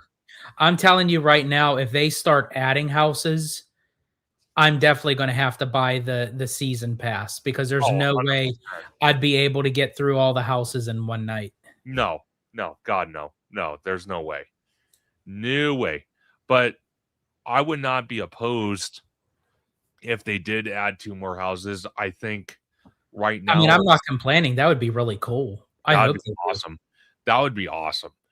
The only way I would see it though, because they're already taking up 1 sound stage, 2 or no, I well, think honestly, once they start clearing out for future park expansion, when they start maneuvering stuff around for the tram, that's when they're going to add new houses. I think that, and I think once they catch up on production on the Metro sets, we're gonna get those back, and that'll Yeah. increase the house count as well Yeah, for because they were doing a lot of filming with Jumanji 4, and then they also had like production down, I think, for like the Super Mario Brothers yes, movie and stuff. So there was like a lot of stuff going on down there. 100%. And again, they're still recuperating from COVID because COVID really, really threw a monkey Yeah. wrench in movie production for sure. But I want to thank everybody in the chat tonight for tuning in to this Conductor Sunday live stream on a Monday with our very special guest, George the Disney Italiano from Hollow Gelato. A big shout out to Chris West for the 199 super chat. We got Mam Lizelle for the 4.99 super chat. We got Angel for the 4.99 super chat. And also Hidden Geek Village for the $5 super chat. You guys have been absolutely incredible. And we have It's Florentine in the house. Good to see It's Florentine. Good evening, George and Conductor and Abby. Good to see It's Florentine. But I want to thank everybody in the chat. George, if you want to let everybody know where they can find you on social media. Absolutely. You can find me on Hollow Gelato, where Abby and I dive into all things theme parks, Disney, Universal, Knott's Berry Farm, even the cruise line. We recently just did a vlog of our true footsteps of Walt Disney around our LA experience. Definitely go over to Hollow Gelato and check that out. And there's a lot more content coming on the horizon. So please like, subscribe, hit the notification bell on Hollow Gelato for all notifications. And you could also follow us on Instagram under Hollow Gelato as well. Absolutely. And it's always great to have Hollow Gelato as a co host. Like I said, that 11-hour live stream really changed our professional live stream relationship. So doing these 3-hour lives seems like 5 minutes to us. So Yeah. we deeply appreciate you guys joining tonight. And also too, Conductor, thank you so much for having me on. As I said, I love doing content with you. I love just hanging out with you. As I said, you've become my best friend literally through thick and thin, and I appreciate you. And yeah, I mean, it's pretty much said and a given.